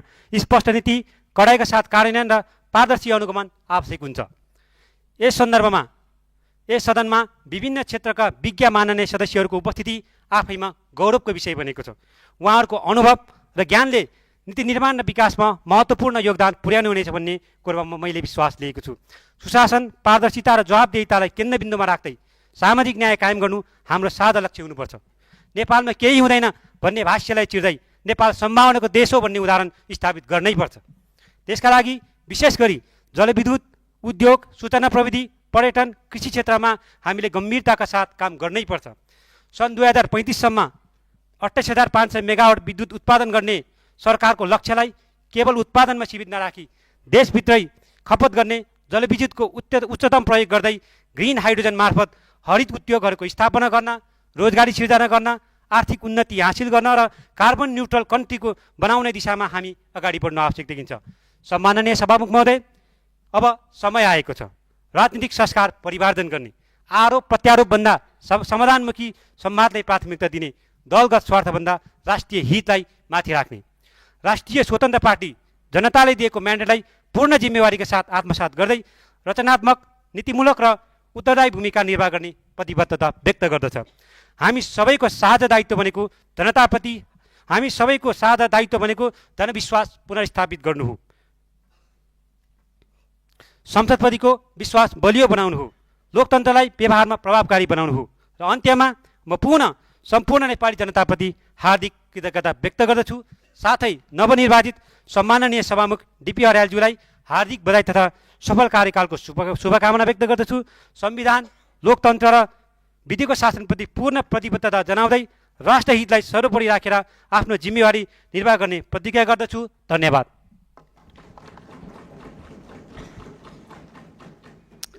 अब म माननीय सदस्य निशा डाँगीलाई समय दिन्छु।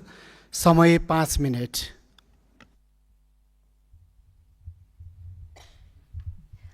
सम्माननीय सभामुख महोदय, यस गरिमामय प्रतिनिधि सभामा उभिएर म सर्वसम्मतबाट निर्वाचित हुनुभएको सम्माननीय सभामुखज्यूलाई हार्दिक बधाई तथा सफल कार्यकालको शुभकामना व्यक्त गर्न चाहन्छु। सम्माननीय ज्यूको संयम, निष्पक्षता र दूरदर्शिताले यस सदनको मर्यादा अझ सुदृढ हुने कुरामा विश्वास समेत व्यक्त गर्न चाहन्छु। सम्माननीय सभामुख महोदय, आजको यो सदन केवल अङ्कगणितीय बहुमतको परिणाम होइन, यो जनचेतनाको पुनर्जागरणबाट जन्मिएको सदन हो। राष्ट्रिय स्वतन्त्र पार्टीले प्राप्त गरेको झण्डै 2/3 बहुमत आकस्मिक घटना वा एआई र एल्गोरिदमको खेल होइन, बरु लामो समयदेखि सञ्चित जन असन्तोष र परिवर्तनप्रतिको तीव्र चाहनाको अभिव्यक्ति हो भन्ने कुरा म यो सदनमा स्पष्टसँग राख्न चाहन्छु।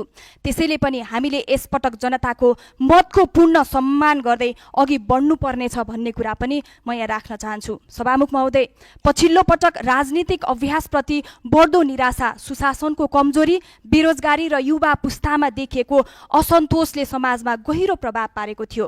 चरम भ्रष्टाचारले यस असन्तोषलाई अझ चर्काउँदै जेनजी आन्दोलनलाई जन्म दियो। त्यो आन्दोलन केवल विरोधका स्वरहरू मात्रै थिएनन्। जेनजी आन्दोलन जनउत्तरदायी, पारदर्शिता र नयाँ राजनीतिक संस्कृतिको स्पष्ट माग थियो। हजारौं युवाहरूको सहभागिता र कैयौंको बलिदानले पुरानो सोचलाई चुनौती दिँदै नयाँ राजनीतिक अध्यायको ढोका खोलेको यथार्थ हामी सबैले स्वीकार्नै पर्छ। सभामुख महोदय, यही पृष्ठभूमिमा आएको जनादेशले स्पष्ट सन्देश दिएको छ। अब देशले परिणाममुखी, पारदर्शी र उत्तरदायी शासन चाहन्छ। छोटो अवधिमा स्थापना भएको एउटा दलप्रति जनताले देखाएको विश्वास आफैमा परिवर्तनको संकेत हो। यसलाई कुनै एक दलको विजय भन्दा पनि नागरिकको अपेक्षा र आशाको विजयका रूपमा हामीले लिनुपर्छ। सभामुख महोदय, आज देश नयाँ मोडमा उभिएको छ। परम्परागत राजनीतिक शैलीप्रति प्रश्न उठेका छन्, तर लोकतन्त्रप्रति आस्था अझ बलियो बनेको छ। नागरिकले स्पष्ट रूपमा भनेका छन्, सार्वभौम सत्ता जनतामा निहित छ र हामी यहाँ शासन होइन, सेवा गर्न आएका छौँ। यही भावनाले हाम्रो हरेक निर्णय र कदमलाई मार्गनिर्देशन गर्नुपर्नेछ। यस सन्दर्भमा सम्पूर्ण राजनीतिक दलहरूलाई म विनम्रतापूर्वक अनुरोध गर्न चाहन्छु। विचारमा भिन्नता स्वाभाविक हो, तर राष्ट्रिय हितमा सहकार्य अनिवार्य छ। प्रतिस्पर्धा रहोस् तर द्वन्द्व होइन। बहस होस् यो ठाउँमा तर अवरोधहरू होइन। सहकार्य होस् किनकि जनताको अपेक्षा साझा रहेका छन्। अब राजनीति आरोप प्रत्यारोपमा मात्रै सीमित रहने समय होइन, परिणाम दिने समय आइसकेको छ। जनताले परिवर्तनमा विश्वास गरेर दिएको त्यो मतलाई व्यवहारमा उतार्ने हामी सम्पूर्णमा जिम्मेवारी जनताहरूले थुपारिदिनु भएको छ। प्रतिशोधको भावनामा आरोप प्रत्यारोप गर्ने भन्दा सहकार्यको भावना राख्दै जनताको प्रतिनिधिको रूपमा जनहितका लागि नीति तहमा स्वस्थ बहस गर्न समेत म विनम्रतापूर्वक अनुरोध गर्न चाहन्छु। राष्ट्रिय परिवेशसँगै स्थानीय यथार्थहरूलाई पनि जोड्दै म मेरो निर्वाचन क्षेत्र झापा 1 का केही विषयवस्तुहरू यहाँ राख्न चाहन्छु। सभामुख महोदय, झापा 1 सीमावर्ती क्षेत्र भएकाले सीमा सुरक्षाको सवाल राष्ट्रिय प्राथमिकतासँग प्रत्यक्ष जोडिएको छ। प्रभावकारी जाँच र निगरानीको अभावले दीर्घकालीन चुनौती सृजना गरिरहेको हुँदा यसतर्फ तत्काल ध्यान दिन आवश्यक छ। हात्ती र मानव बीचको द्वन्द्व वर्षौंदेखि दोहोरिरहेको समस्या हो। यसले स्थानीय बासिन्दाहरूको सुरक्षा र जीवनयापनमा प्रत्यक्ष असर परिरहेको छ। अब अस्थायी उपाय मात्रै होइन, बाहिर निस्केर दीर्घकालीन वैज्ञानिक र दिगो समाधानतर्फ अग्रसर हुनुपर्नेछ। यसैसँग मेरो क्षेत्रमा भएका सुपारी, चिया र रबर खेती गर्ने कृषकहरूका समस्याहरू हामीले यसपटक सम्बोधन गर्नुपर्नेछ। भूमिहीन सुकुम्बासी र अव्यवस्थित बसोबास गरिरहेका ती जनताहरूले पटक पटक आवाज उठाएका छन्। ती आवाजहरूलाई हामीले यसपटक सम्बोधन गर्नुपर्नेछ। यी विषयहरूमा सेवा प्रवाहसँग मात्रै होइन, राज्यप्रतिको जनविश्वाससँग प्रत्यक्ष सम्बन्धित रहेका छन्। र अन्त्यमा सभामुख महोदय, क्षेत्रगत रूपमा उठेका यस्ता समस्याहरूलाई सरकारले गम्भीरतापूर्वक ध्यानमा राखी समाधानतर्फ अग्रसरता दिन्छ भन्ने कुरामा पनि पूर्ण रूपमा विश्वास राख्दै म मेरा विषयवस्तुहरू टुङ्ग्याउन चाहन्छु। समय दिनुभएकोमा धेरै धेरै धन्यवाद।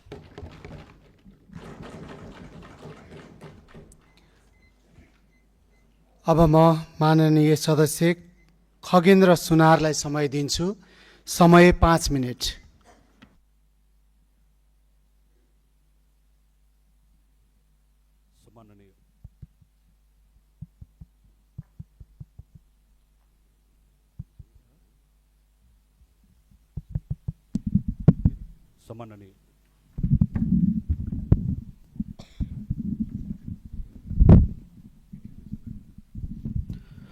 सम्माननीय सभामुख महोदय, हाम्रो सम्मानित पार्टी सभापति रवि लामिछानेज्यूले भनेको जस्तो सबैले देखिएका मुद्दाहरू बोल्नुभयो। आज केही छेकिएका मुद्दाहरूबारे बोल्नुपर्ने भएको हुनाले मलाई दिएको समयमा यति नै समय थप गरेर थप क्षतिपूर्ति सहितको समय दिनुहुनेछ भन्ने कुरा म अपिल गर्न चाहन्छु।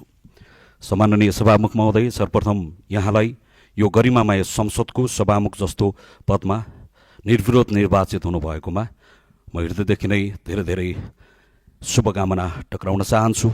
यहाँको उपस्थितिले सार्वभौम सत्ता सम्पन्न संसदको गरिमा थप उच्च हुनेछ भन्ने कुरा विश्वास व्यक्त गर्न चाहन्छु। सम्माननीय सभामुख महोदय, आजभन्दा झन्डै 7 वर्ष पहिला 2077 जेठको 10 गते रुकुमको सोतीमा नवराज विश्वकर्मा सहित 6 जना युवाहरूको हत्या भयो। अन्तर्जातको प्रेम सम्बन्ध र त्यसपछिको विवाहको सम्बन्धलाई लिएर रुकुमको सोतीमा 1 जना होइन, 2 जना होइन, 6 जना युवाहरूको निर्ममतापूर्वक हत्या भयो। त्यो हत्या केवल एउटा सामान्य विवाद मात्र थिएन, त्यो नेपालको सन्दर्भमा मात्र होइन, समग्र विश्व समुदायबाट हेर्दै गर्दा यति धेरै मान्छेहरूलाई जातकै कारणले हत्या गरिएको यो सबैभन्दा ठुलो घटनाको रूपमा रहेको थियो। रुकुममा 6 जना युवाहरूको हत्या हुँदै गर्दा कालीकोटको नरहरिनाथको वडा नम्बर 5 मा मना सार्की नाम गरेको 1 जना जनप्रतिनिधिले धारा छोएको न्युमा उनको हत्या भयो। त्यही ठाउँमा बजारमा मनवीर सुनारले चुलो छोएको न्युमा कालीकोटमा मनवीर सुनारको हत्या भयो। सुदूरपश्चिमको बझाङमा गयो भने 12 वर्षको एउटा बच्ची सम्झना कामीको बलात्कार हत्या भयो। त्यो पनि देवीको मन्दिरभित्र लगेर बलात्कार गरेर त्रिशूलले टाउकोमा खोपेर हत्या भयो। तर तराईमा झर्दै गर्दा कैलालीमा माया कामीको यो बीचमा बलात्कार हत्या भयो। यता लुम्बिनीतिर आउँदै गर्दा रूपन्देहीमा अङ्गिरा पासीको बलात्कार हत्या भयो। तराईमा जाँदै गर्दा शम्भु सदाहरू लगायत धेरै दलितहरूको हत्या भएको छ, त्यो पनि कहाँ? प्रहरीको कस्टडीभित्रमा हत्या भएको छ। खोटाङतिर जाँदै गर्दाखेरि रेविका परियारको बलात्कार हत्या भएको छ। म्याग्दीमा मिना परियारको बलात्कार हत्या भएको पनि धेरै भएको छैन। केही समय अगाडि मात्रै सुर्खेतमा इनिसा विकको बलात्कार हत्या भएको छ। सम्मानित सभामुख महोदय, आजभन्दा 8 वर्ष पहिला काभ्रेको 5 खालमा हत्या गरिएका अजित मिजारको लास अहिले पनि काठमाडौँको टिचिङ हस्पिटलको मुर्दाघरमा थन्किएर बसेको छ। दलित उतापट्टि लास बनेर बसेको छ, जिउँदो दलित यतापट्टि दास बनेर बसेको छ। सम्मानित सभामुख महोदय, आजभन्दा 12 वर्ष पहिला दैलेखको तोलीको नौमुले गाउँपालिका वडा नम्बर 1 तोलीको भाङ्गारी भन्ने ठाउँमा सेते दमाईको छोराले अन्तर्जातीय विवाह गर्दाखेरि उनको हत्या भयो। म यो बीचको 12 वर्षलाई मात्रै फर्केर हेरेको छु। नेपाली उखानमा भनिन्छ 12 वर्षमा खोला फर्किन्छ।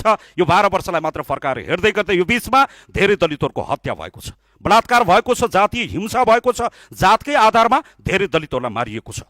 यो बीचमा नवराजको आन्दोलनलाई भेरी नदीमा 6 जना भाइहरूको मुखमा दागबत्ती दिएर त्यहाँबाट एउटा सङ्कल्प गरेर आन्दोलनमा आउँदै गर्दा माइतीघर मण्डलामा मैले धेरै लामो समय बिताएको छु। हात खुट्टामा नेल लगाएर दलितले न्याय कहिले पाउँछ भनेर हामीले त्यो एउटा आन्दोलनको प्रारम्भ गरेका थियौँ। माइतीघर मण्डलामा लामो समय बसेर सरकारतिर औँला ठडाएर लामो समयदेखि हामीले प्रश्नहरू गरेका छौँ। सम्मानित सभामुख महोदय, तर यतिका प्रश्नहरू गर्दै गर्दा कहीँ कतैबाट ढुङ्गो मुडो कहीँ कतैबाट कसैले चुक्क बोलेन। यो लामो समयमा हामीले काठमाडौँको माइतीघर मण्डलामा 45 दिन बस्दै गर्दा त्यति बेलाका राष्ट्रिय स्वतन्त्र पार्टीका सभापति जो अहिले हाम्रो सभापति हुनुहुन्छ रवि लामिछानेले संसदमा उभिएर माइक समातेर माइतीघर मण्डलामा कहिलेसम्म खगेन्द्र सुनारहरू हातमा नेल लगाएर बस्ने हो र यो समाजलाई हामीले कहिलेसम्म यसरी नेल लगाएर राख्ने हो भनेर उहाँले विषय प्रवेश गराइदिनु भयो। म यहाँबाट आदरणीय पार्टी सभापतिज्यूलाई हृदयदेखि नै म धेरै धेरै धन्यवाद टक्राउन चाहन्छु। यो बीचमा हामीले लामो सङ्घर्ष गऱ्यौँ, यो बीचमा धेरै आन्दोलनहरू गऱ्यौँ। त्यस पश्चात हामी राष्ट्रिय स्वतन्त्र पार्टीमा आबद्ध भयौँ। अहिले मानिसहरूले यहाँ धेरै कुराहरू उठाएको मैले यसो सुनेको छु। केही समय अगाडि एकजना प्रवक्ता मित्र, एकजना कमरेडले भन्नुभयो माफी मागेर मात्र हुन्छ, बोलेर मात्र हुन्छ, भनेर मात्र हुन्छ, नीतिमा मात्र गरेर हुन्छ, व्यवहारमा हुनुपर्छ कि पर्दैन भनेर उहाँले सोध्नुभयो। म भन्न चाहन्छु, हामीले राष्ट्रिय स्वतन्त्र पार्टीमा प्रवेश गर्दै गर्दा, त्यो पार्टीसँग सहकार्य गर्दै गर्दा, त्यो पार्टीभित्रबाट निर्वाचनमा उभिँदै गर्दै गर्दा हामीले सम्मानित पार्टी सभापतिज्यू रवि लामिछानेलाई भनेका थियौँ, तपाईँ दलितको मुद्दाप्रति झुक्नुहुन्छ कि हुन्न भन्दा उहाँले झुक्छु भन्नुभयो। लेख्नुहुन्छ कि हुन्न? लेख्छु भन्नुभयो। कति नम्बरमा लेख्नुहुन्छ? 1 नम्बरमा लेख्छौँ भन्नुभयो। 1 नम्बरमा लेख्नुभयो। यहाँलाई धन्यवाद छ। त्यो कुरालाई स्वीकार गर्नुहुन्छ? स्वीकार गर्छु, म जान्दछु, म मान्दछु। सम्माननीय सभामुख महोदय, अहिलेको जिउँदो कोही पनि गैर दलितले यो जात बनाएको होइन, म यो कुरा जान्दछु। तर समाजमा भएको त्यो घृणा र त्यो पीडा सहेर बसेको दलितलाई त्यो क्षमा याचना गर्ने त्यो आँट, त्यो साहस कसैले गरेको थिएन। त्यो आँट गर्नुभयो, त्यो साहस गर्नुभयो अहिलेको सम्माननीय प्रधानमन्त्री र सम्मानित पार्टी सभापतिजीलाई म हृदयदेखि नै माननीय सदस्य समय चाहन्छु। मेरो कुरा टुङ्गाउँदै गर्दा म यहाँलाई हृदयदेखि नै आभार प्रकट गर्दै राष्ट्रिय स्वतन्त्र पार्टीले जसरी क्षमा मागेको छ, अहिलेको सरकारले जसरी क्षमा मागेको छ, अब यो बुरालाई एउटा नीतिगत रूपमा एउटा विधिगत रूपमा एउटा स्थापित गर्नुपर्नेछ। वर्षौँदेखि अन्याय र अत्याचारको त्यो तल परेर बसेको एउटा समुदायले त्यो न्यायको महसुस गर्नेछ। यति कुरा राख्दै यो बाँके 3 नम्बर क्षेत्रबाट म निर्वाचित भएर आएको छु। म एउटा समुदायबाट पनि प्रतिनिधित्व गर्दै गर्दाखेरि यो कुरालाई मैले यहाँ बोल्दै गर्दाखेरि बाँके 3 नम्बर क्षेत्र लगायत देशैभरिका मतदाताहरूलाई म हृदयदेखि नै आभार प्रकट गर्न चाहन्छु। संसारले लखेटेको बेला, संसारले बजारमा हाम्रो पुतला जलाएको बेला, संसारले त्यो घृणा र त्यो पीडा दिएको बेलामा बाँके 3 नम्बर क्षेत्र र यो देश हाम्रो पक्षमा उभिनु भएको छ। म सबै मतदाताहरूलाई तपाईँले मतदान गर्नुभएको छ, परि आएछ भने हामी तपाईँको लागि जीवनदान गर्न तयार हुनेछौँ। यति कुरा म तपाईँहरूको बिचमा राख्न चाहन्छु।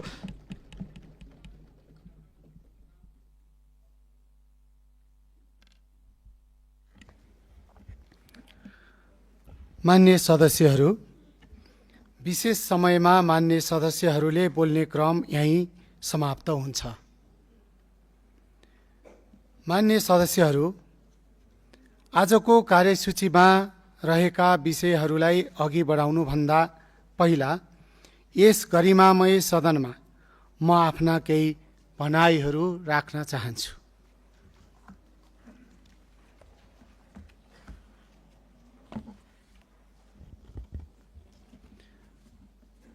मान्य सदस्यहरू, प्रतिनिधि सभाको आजको बैठकमा यहाँहरू सबैलाई हार्दिक स्वागत गर्दछु। आजको दैनिक कार्यसूची प्रारम्भ हुनुभन्दा अगाडि म केही आफ्ना कुराहरू राख्न चाहन्छु। यस गरिमामय सभामा सम्बोधन गर्ने अवसर जुटाइदिनु भएकोमा सम्पूर्ण माननीय सदस्यहरू र सङ्घीय संसद सचिवालयप्रति हार्दिक कृतज्ञता व्यक्त गर्दछु। प्रतिनिधि सभा निर्वाचनमा मलाई निर्वाचित गराई गरिमामय संसद सदस्यको रूपमा पठाउने मेरो निर्वाचन क्षेत्र काठमाडौँ 9 का आदरणीय मतदाता तथा देशैभरिबाट मतदान गर्ने सबैमा हार्दिक नमन गर्दछु। यसै गरी प्रवासमा बसेर हामीलाई अथाह माया गरी मतदानमा प्रत्यक्ष परोक्ष सहयोग गर्नुहुने सम्पूर्ण दिदीबहिनी तथा दाजुभाइहरू, मलाई सभामुख जस्तो सम्मानित पदमा निर्वाचित गराउनु भएकोमा सबै माननीय सदस्यहरूप्रति हार्दिक आभार व्यक्त गर्दछु।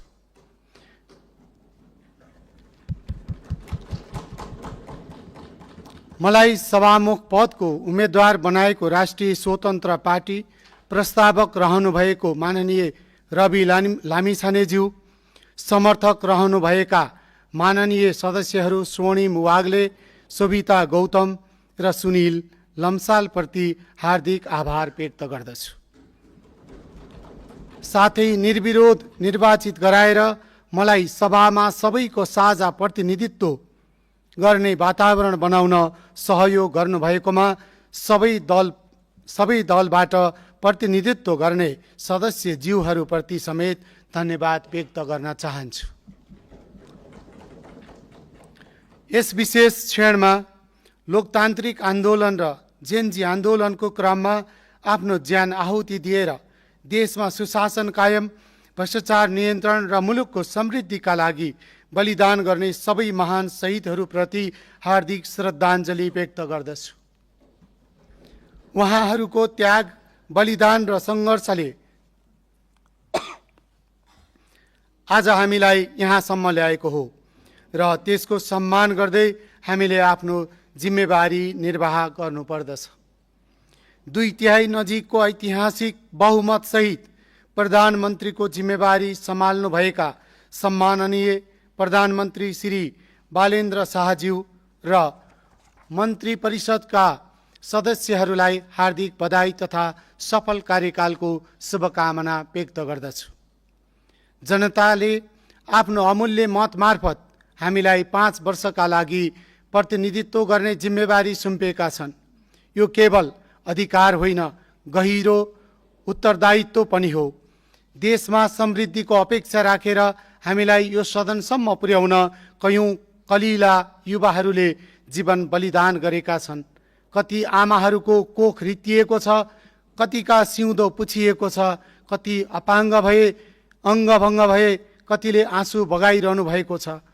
यो दर्दनाक घटनाहरू सहन गर्दै देशमा सुशासन कायम होस्, भ्रष्टाचार नियन्त्रण होस् र आर्थिक विकास होस् भनी मतपत्र मार्फत हामीलाई जिम्मा लगाउनु भएको छ। जनताको विश्वास, अपेक्षा र आशालाई व्यवहारमा उतार्दै परिणाममुखी काम गर्नु हाम्रो प्रमुख कर्तव्य हो।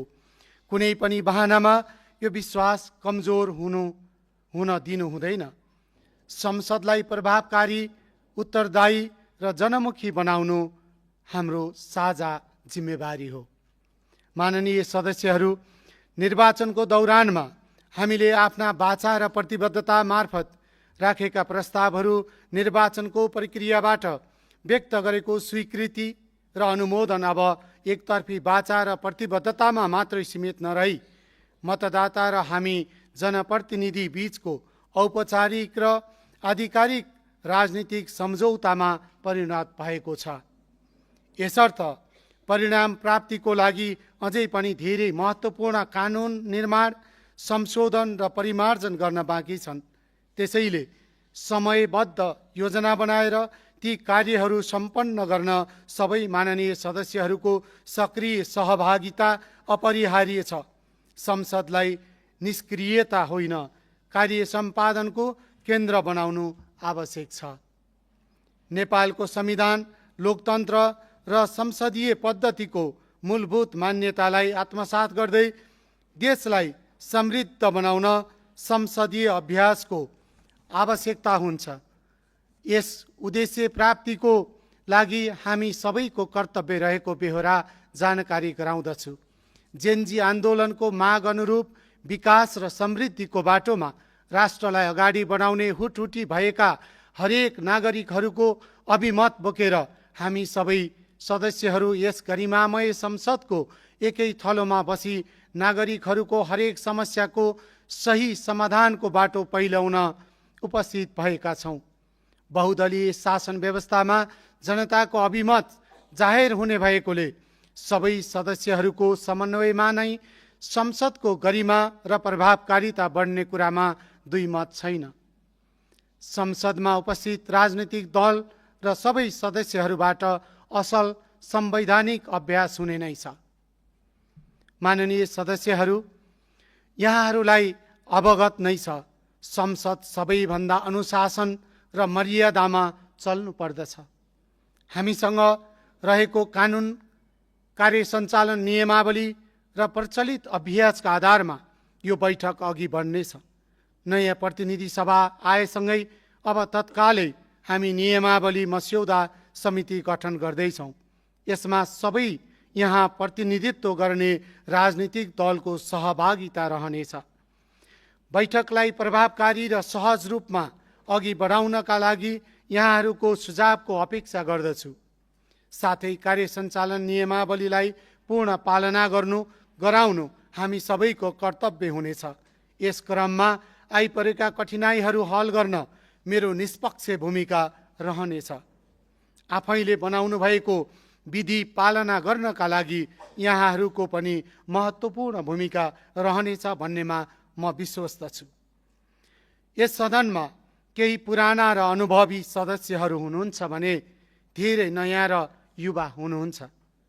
नयाँको रचनात्मक सोच जागर र पुरानाको अनुभवलाई मिश्रण गर्ने थलोको रूपमा यो गरिमामय संसद सञ्चालन हुने कुरामा म विश्वस्त छु।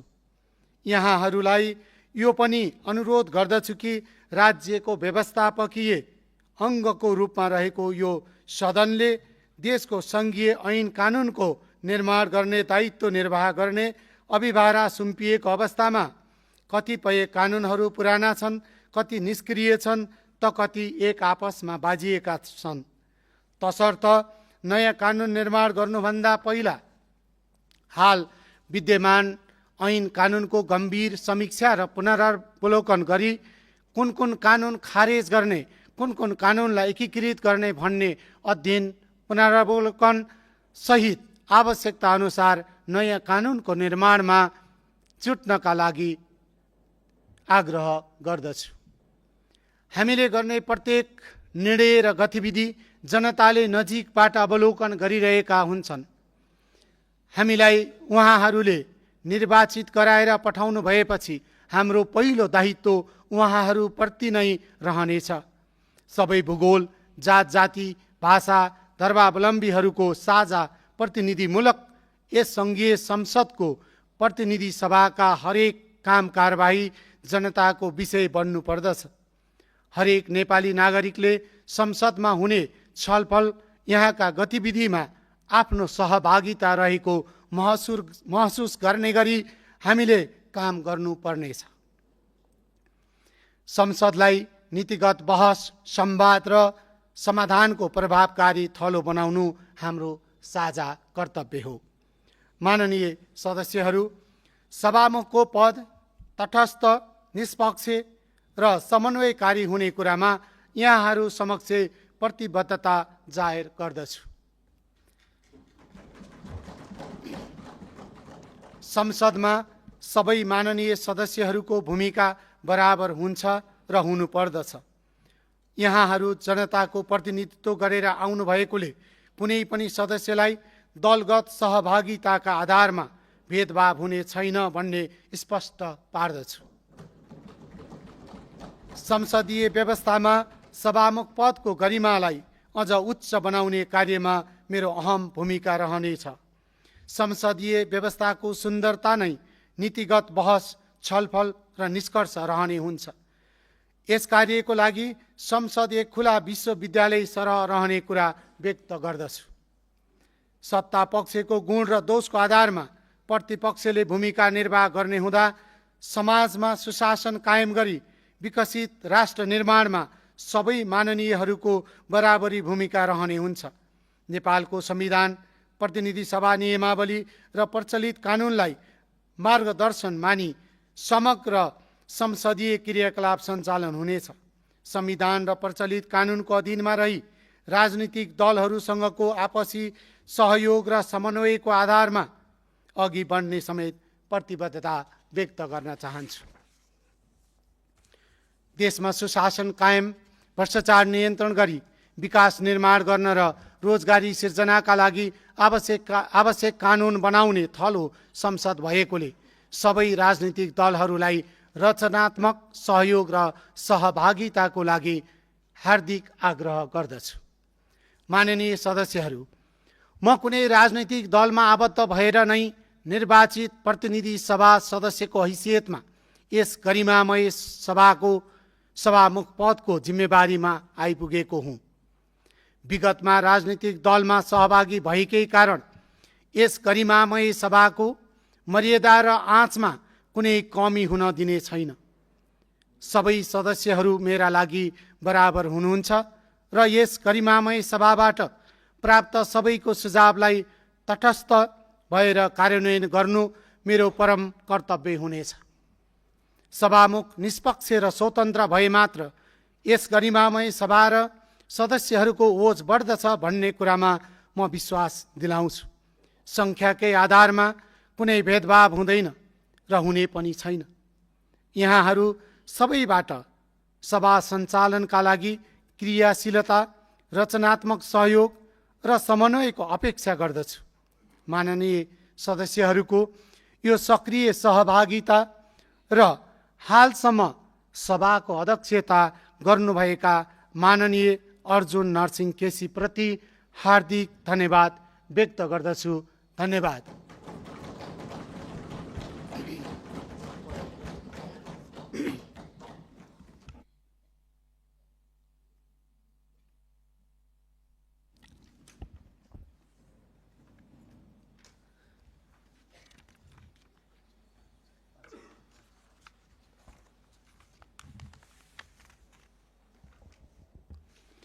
माननीय सदस्यहरू, प्रतिनिधि सभा नियमावली 2079 को नियम 13 बमोजिम प्रतिनिधि सभा कार्यव्यवस्था परामर्श समितिमा निम्नलिखित माननीय सदस्यहरूलाई मनोनयन गरेको जानकारी गराउँदछु। माननीय सदस्य अच्युतम लामिछाने, माननीय सदस्य अफसाना बानु, माननीय सदस्य आरएन राई, माननीय सदस्य केपी खनाल, माननीय सदस्य कामिनी चौधरी, माननीय सदस्य क्रान्ति शिखा धिताल, माननीय सदस्य खुशबु ओली, माननीय सदस्य गणेश सिंह ठगुन्ना, माननीय सदस्य गुरुप्रसाद बराल, माननीय सदस्य गंगा लक्ष्मी अवाल, माननीय सदस्य तपेश्वर यादव, माननीय सदस्य देवराज पाठक, माननीय सदस्य नरेन्द्र कुमार केरुङ, माननीय सदस्य प्रकाश चन्द्र परियार, माननीय सदस्य निशा डाँगी, माननीय सदस्य बोध नारायण श्रेष्ठ, माननीय सदस्य मीना कुमारी यादव, माननीय सदस्य युवराज दुलाल, माननीय सदस्य राजन गौतम, माननीय सदस्य डाक्टर राम लामा, माननीय सदस्य विपिन कुमार आचार्य। माननीय सदस्यहरू, अब माननीय सदस्य कविन्द्र बुर्लाकोटीलाई नेपालको संविधानको धारा 104 को उपधारा 1 बमोजिम प्रतिनिधि सभा नियमावली मस्यौदा समिति गठन गरियोस् भनी समितिमा रहनुहुने माननीय सदस्यहरूको नामावली सहितको प्रस्ताव प्रस्तुत गर्न अनुमति दिन्छु।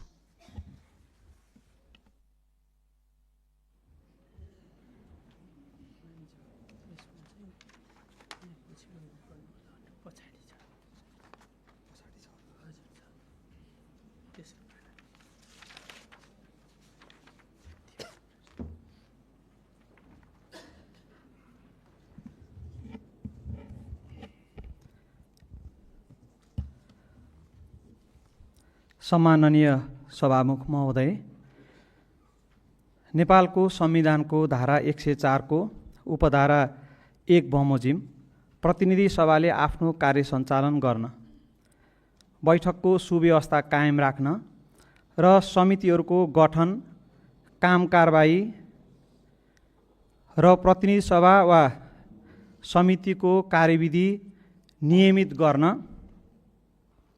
र प्रतिनिधि सभाको अन्य कार्यमा सहजता ल्याउन आवश्यक भएकोले संसदमा उपस्थित सबै राजनीतिक दलहरूको सरसल्लाहमा देखाए बमोजिम 15 जना माननीय सदस्यहरू रहनुभएको नियमावली मस्यौदा समिति गठन गर्न यो प्रस्ताव प्रस्तुत गरेको छु।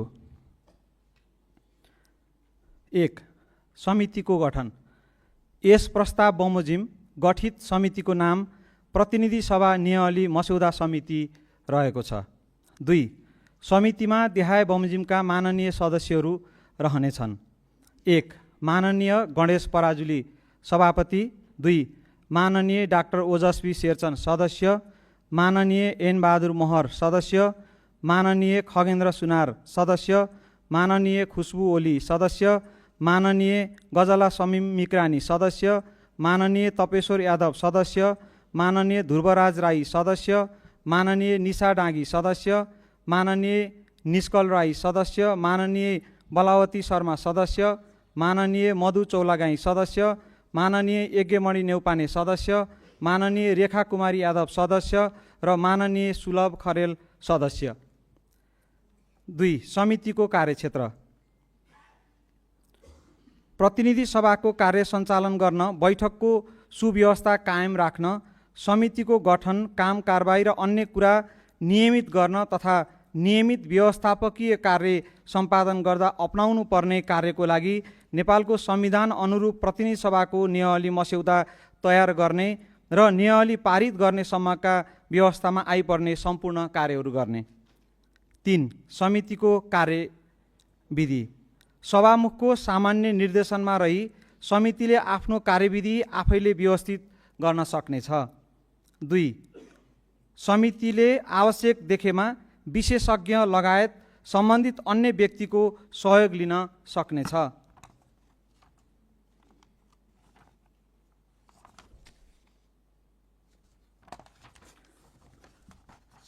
4. समितिको कार्यावधि। समितिको अवधि कार्य प्रारम्भ भएको मितिले 14 दिन हुनेछ। सम्माननीय सभामुख महोदय, सभामुख महोदयको अनुमतिले भर्खरै प्रस्ताव गरे बमोजिमको प्रतिनिधि सभा नियमले मस्यौदा समिति गठन गरियोस् भन्ने प्रस्ताव प्रस्तुत गर्दछु। धन्यवाद।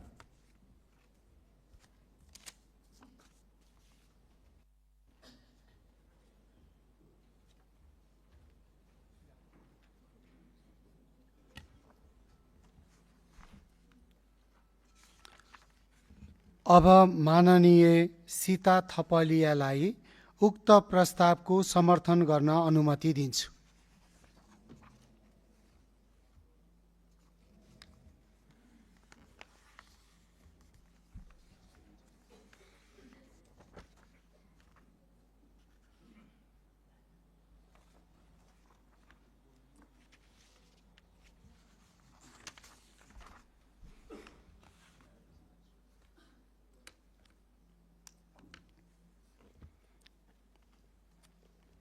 यसपछि माननीय सदस्य गणेश सिंह ठगुन्नाको समय आउँछ, तयारी रहनुहोला।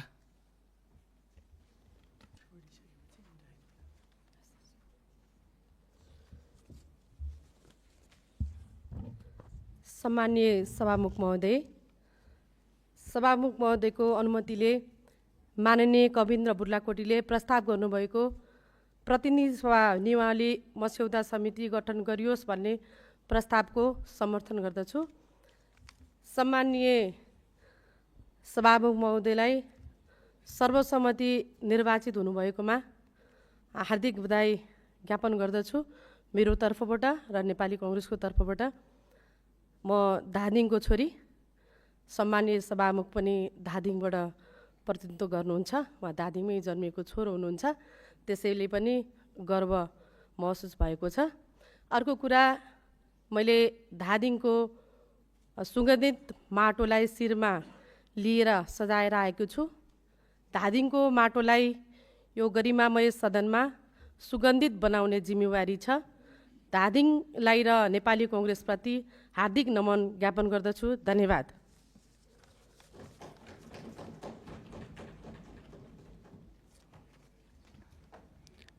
माननीय सदस्य गणेश सिंह ठगुन्नालाई उक्त प्रस्तावको समर्थन गर्न अनुमति दिन्छु।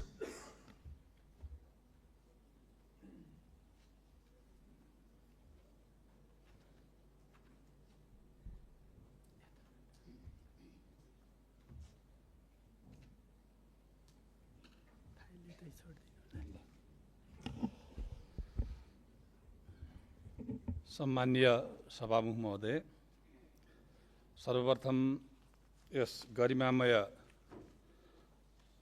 संसदको सभामुखमा मनोनयन निर्वाचित हुनुभएकोमा सम्माननीय सभामुख महोदयप्रति हार्दिक बधाई तथा शुभकामना व्यक्त गर्न चाहन्छु। म सुदूरपश्चिम प्रदेशको दुर्गम जिल्ला दार्चुलाबाट प्रतिनिधित्व गर्छु। दार्चुलावासी सम्पूर्ण दाजुभाइ दिदीबहिनीहरूमा हार्दिक आभार पनि व्यक्त गर्न चाहन्छु। नयाँ जनादेशबाट यो प्रतिनिधि सभा निर्माण भएको छ। जनताको चाहना अनुसार हामीले अगाडि बढ्नुपर्ने दायित्व हाम्रो काँधमा आएको छ। जनताले जुन चाहना राखेका छन्, देशको सीमाको रक्षा, जनताका जनजीविकाका सवालहरू, हाम्रा आकांक्षाहरू, चाहनाहरू, यसलाई यो सभामा गहन छलफल भएर त्यसको निकास खोज्नुपर्ने दायित्व हाम्रो काँधमा आएको छ। विगतका विभिन्न किसिमका सकारात्मक अभ्यासहरूलाई ग्रहण गर्दै कमी कमजोरीहरूलाई सच्याउँदै यो सदनले नयाँ ढङ्गले अगाडि बढ्नुपर्ने दायित्व हाम्रो काँधमा आएको छ। जनताले एउटा जनप्रतिनिधिबाट धेरै ठुलो आशा राखेका हुन्छन्। उसले सुशासनको अपेक्षा गरेका हुन्छन्, कानुन निर्माणको अपेक्षा गरेका हुन्छन्। त्यसबाहेक पनि हामी अझै पनि थुप्रै विकासका समस्याहरूबाट, एउटा समस्यामा परेका जनताहरूको बीचबाट निर्वाचित भएर आएका छौँ। आज सामान्य समस्याहरू पनि घोरिटो बाटो निर्माणदेखि लिएर खानेपानी, सिँचाइका, सडकका थुप्रै समस्याहरू जनप्रतिनिधिबाट आशा गरेका हुन्छन्।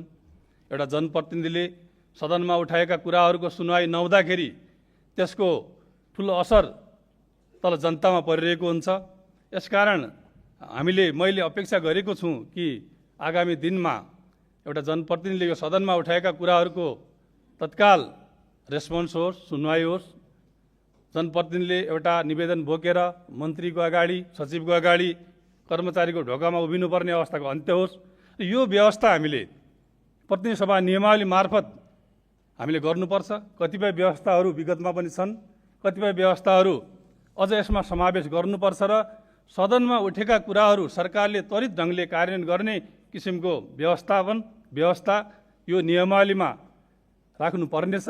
यो नियमावलीका मान्य सदस्यहरूले त्यसमा विशेष ध्यान दिनु हुनेछ र यो संसदले त्यो कुरालाई विशेष ध्यान दिनेछ भन्ने आशा र विश्वास राख्दै सभामुख महोदयको अनुमतिले माननीय कविन्द्र बुर्लाकोटीले प्रस्ताव गर्नुभएको प्रतिनिधि सभा नियमावली मस्यौदा समिति गठन गरियोस् भन्ने प्रस्तावको म समर्थन गर्दछु। धन्यवाद।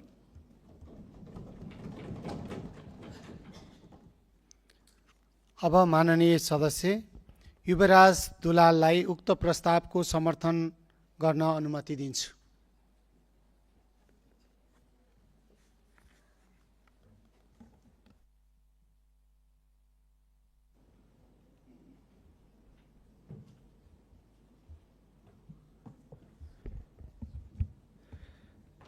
सम्माननीय सभामुख महोदयको अनुमतिले माननीय कविन्द्र बुर्लाकोटीले प्रस्ताव गर्नुभएको प्रतिनिधि सभा नियमावली मस्यौदा समिति गठन गरियोस् भन्ने प्रस्तावको समर्थन गर्दछु।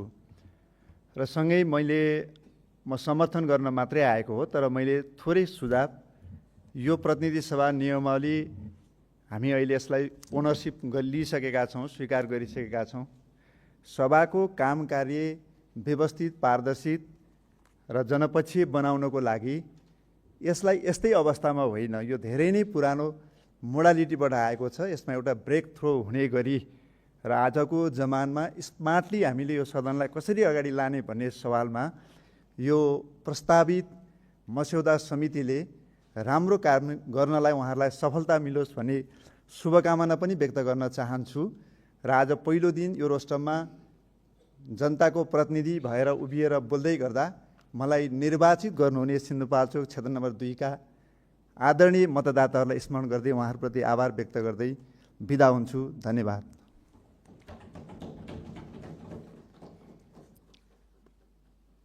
अब माननीय सदस्य ध्रुवराज राईलाई उक्त प्रस्तावको समर्थन गर्न अनुमति दिन्छु।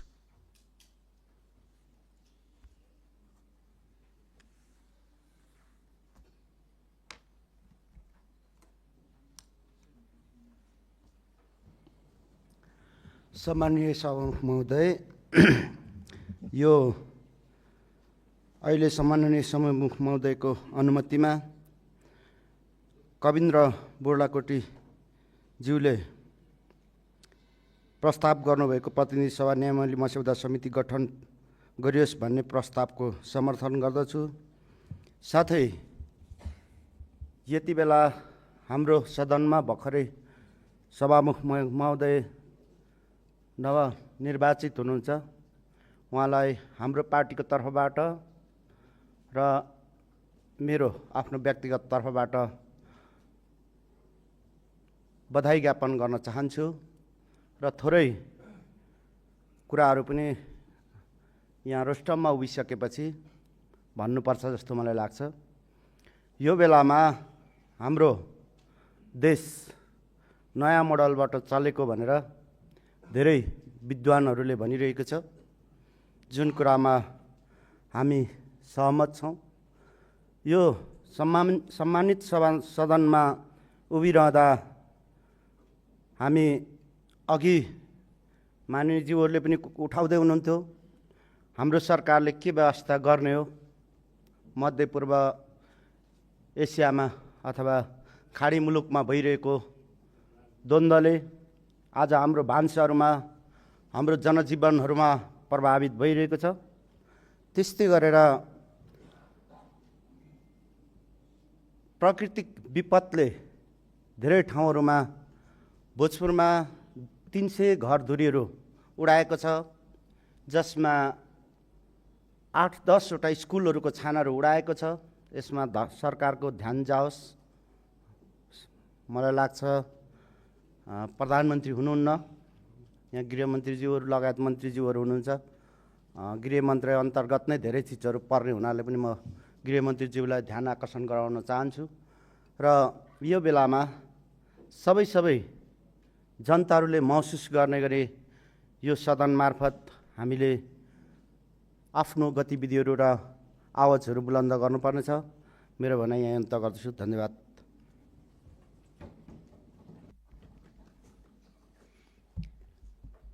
अब माननीय सदस्य भरत गिरीलाई उक्त प्रस्तावको समर्थन गर्न अनुमति दिन्छु।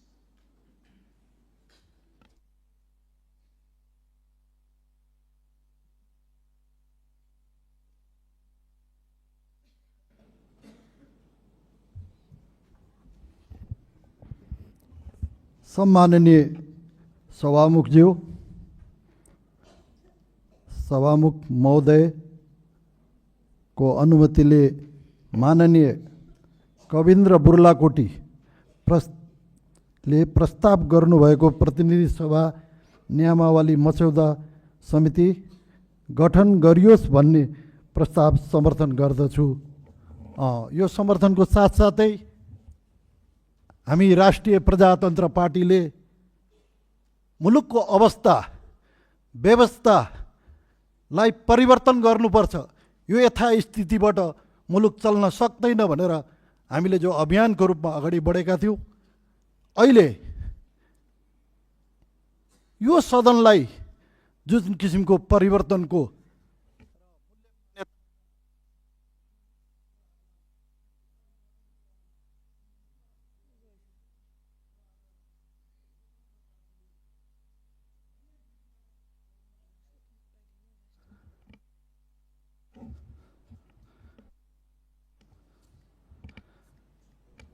झन्डै 2/3 बहुमत ल्याएर जुन आज जनताको विश्वास भरोसा दिएको छ र यहाँ सङ्कल्प गरिएको छ, आज ती सङ्कल्पहरू सभापति, पार्टीका सभापति तथा सभामुखज्यूले जुन कुराहरू यहाँ आएका छन्, यो कुराहरूलाई जनताले तपाईँहरूले के भने त्यो प्राप्त गर्ने भूमिकामा विश्वास गर्नुहुन्छ भन्ने कुरो जुन विश्वास दिएको छ, त्यो विश्वासको साथमा म व्यक्तिगत तर्फबाट र राष्ट्रिय प्रजातन्त्र पार्टीबाट यी व्यतिथि र विसङ्गति सारा कुराहरूलाई हामीले तपाईँहरूको साथ दिनेछौँ। यो सदन गरिमामय रहोस् र यो सदनले अन्तर्क्रिया छलफल गरेर एउटा सर्वसम्मतिको निर्णय गर्ने वातावरण बनाओस् र यो सरकारले फेरि पनि के भने आन्दोलन र विभिन्न किसिमका समस्याहरू गर्न नसक्ने किसिमको एउटा निचोड लिएर अगाडि बढोस् भन्दै म शुभकामना दिँदै धन्यवाद दिन चाहन्छु।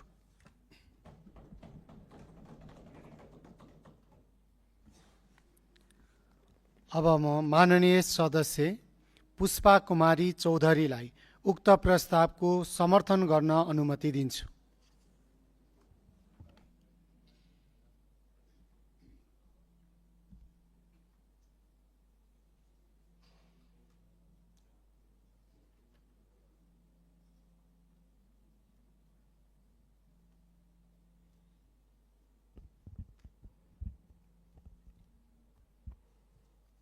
सम्मान्य सभामुख महोदय,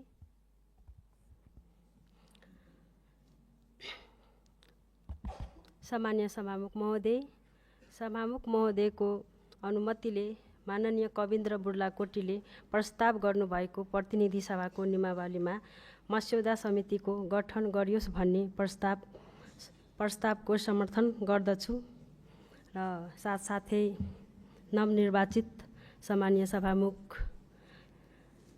महोदयको सफल कार्यकालको शुभकामना र हार्दिक बधाई र धन्यवाद व्यक्त गर्दछु।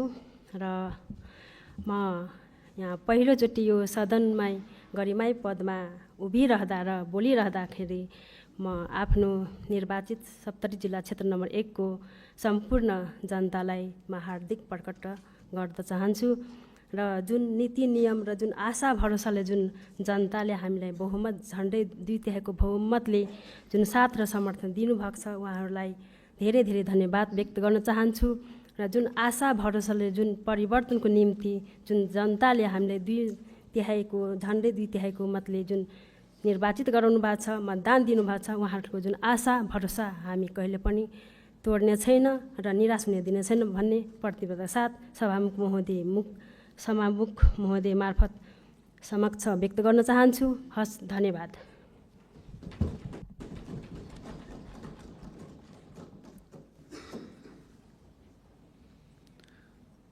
माननीय सदस्यहरू, अब प्रतिनिधि सभा नियमावली मस्यौदा समिति गठन गरियोस् भन्ने प्रस्तावलाई निर्णयार्थ प्रस्तुत गर्दछु। माननीय सदस्यहरू, यो प्रस्तावको पक्षमा हुने माननीय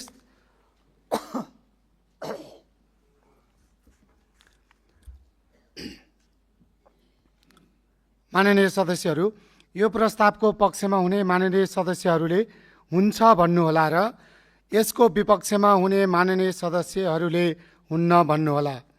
यो प्रस्तावको पक्षमा हुने मान्य सदस्यहरूले हुन्छ भन्नुहोस्।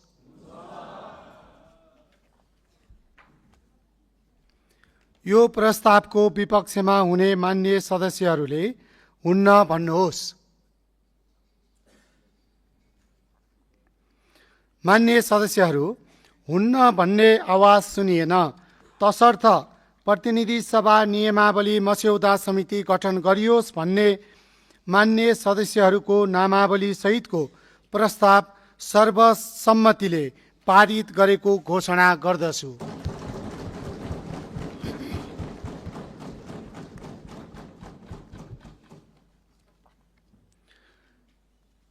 माननीय सदस्यहरू, प्रतिनिधि सभा नियमावली 2079 को नियम 95 को उपनियम 1 बमोजिम मतदाता नामावली पहिलो संशोधन अध्यादेश 2082 लाई अस्वीकार गर्ने सूचना प्राप्त नभएको बेहोरा माननीय सदस्यहरूलाई जानकारी गराउँदछु।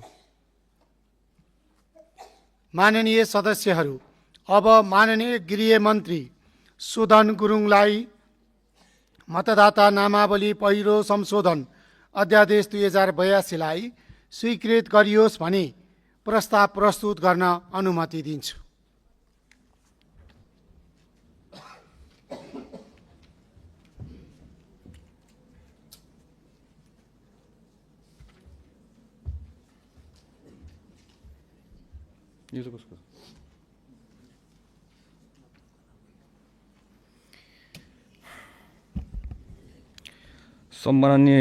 सम्माननीय सभामुख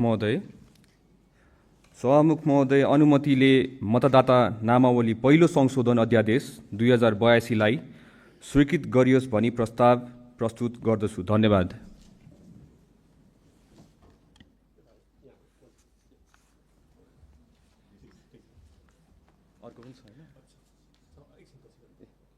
माननीय सदस्यहरू, अब म उक्त प्रस्तावलाई निर्णयार्थ प्रस्तुत गर्दछु।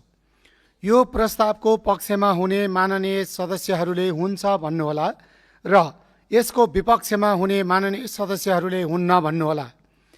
यो प्रस्तावको पक्षमा हुने माननीय सदस्यहरूले हुन्छ भन्नुहोस्। यसको विपक्षमा हुने माननीय सदस्यहरूले हुन्न भन्नुहोस्। हुन्न भन्ने आवाज सुनिएन, तसर्थ उक्त प्रस्ताव सर्वसम्मतिले स्वीकृत भएको घोषणा गर्दछु।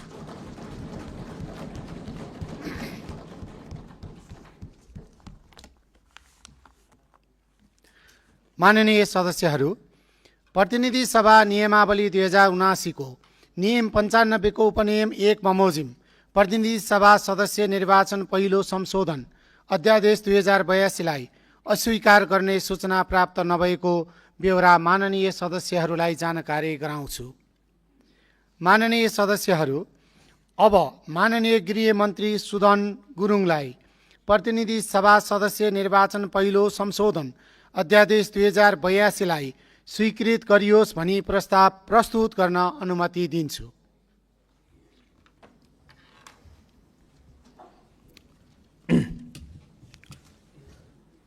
सम्माननीय सभामुख महोदय, सभामुख महोदयको अनुमतिले प्रतिनिधि सभा सदस्य निर्वाचन पहिलो संशोधन अध्यादेश 2082 लाई स्वीकृत गरियोस् भनी प्रस्ताव प्रस्तुत गर्दछु।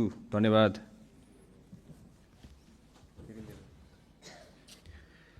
माननीय सदस्यहरू, अब म उक्त प्रस्तावलाई निर्णयार्थ प्रस्तुत गर्दछु। यो प्रस्तावको पक्षमा हुने माननीय सदस्यहरूले हुन्छ भन्नुहोला। यसको विपक्षमा हुने माननीय सदस्यहरूले हुन्न भन्नुहोला। यो प्रस्तावको पक्षमा हुने माननीय सदस्यहरूले हुन्छ भन्नुहोस्। यसको विपक्षमा हुने माननीय सदस्यहरूले हुन्न भन्नुहोस्। हुन्न भन्ने आवाज सुनिएन, तसर्थ उक्त प्रस्ताव सर्वसम्मतिले स्वीकृत भएको घोषणा गर्दछु।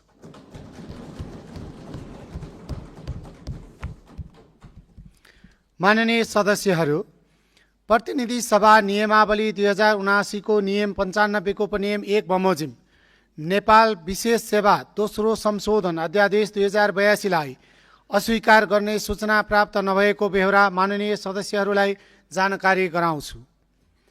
माननीय सदस्यहरू, अब माननीय गृहमन्त्री सुदन गुरुङलाई नेपाल विशेष सेवा दोस्रो संशोधन अध्यादेश 2082 लाई स्वीकृत गरियोस् भनी प्रस्ताव प्रस्तुत गर्न अनुमति दिन्छु।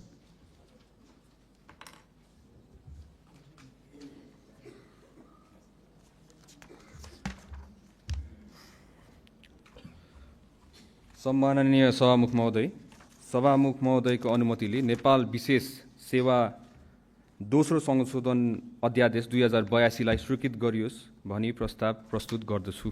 धन्यवाद।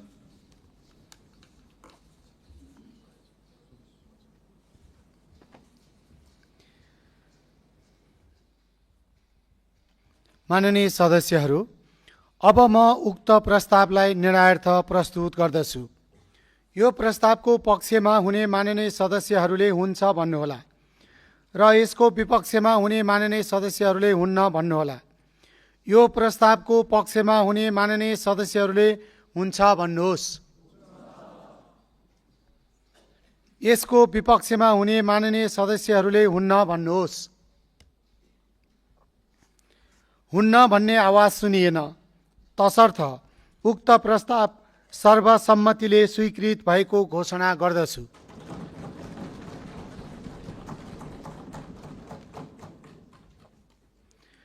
माननीय सदस्यहरू, अब म पूर्व सदस्यको निधन भएकोमा निम्नलिखित शोक प्रस्ताव प्रस्तुत गर्दछु। शोक प्रस्ताव। नेपाली कम्युनिस्ट पार्टीको तर्फबाट विक्रम सम्वत 2056 सालको राष्ट्रिय सभा सदस्य निर्वाचनबाट निर्वाचित सदस्य, साहित्यकार, सम्पादक एवं लोकतान्त्रिक आन्दोलनहरूमा सक्रिय भूमिका निर्वाह गर्नुभएका रामचन्द्र भट्टराईको 85 वर्षको उमेरमा मिति 2082 साल माघ 13 गते असामयिक निधन भएकोमा प्रतिनिधि सभाको यो बैठक उहाँको निधनप्रति शोक प्रकट गरी श्रद्धाञ्जली अर्पण गर्दै शोक सन्तप्त परिवारप्रति समवेदना प्रकट गर्दछ। उक्त शोक प्रस्तावलाई पारित गरिदिनु हुन अनुरोध गर्दछु। उक्त शोक प्रस्ताव सर्वसम्मतिले पारित भएको घोषणा गर्दछु। माननीय सदस्यहरू, अब हामी स्वर्गीय रामचन्द्र भट्टराईको आत्माको चिर शान्तिको लागि उठेर 1 मिनेट मौन धारण गरौँ।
धन्यवाद। धन्यवाद।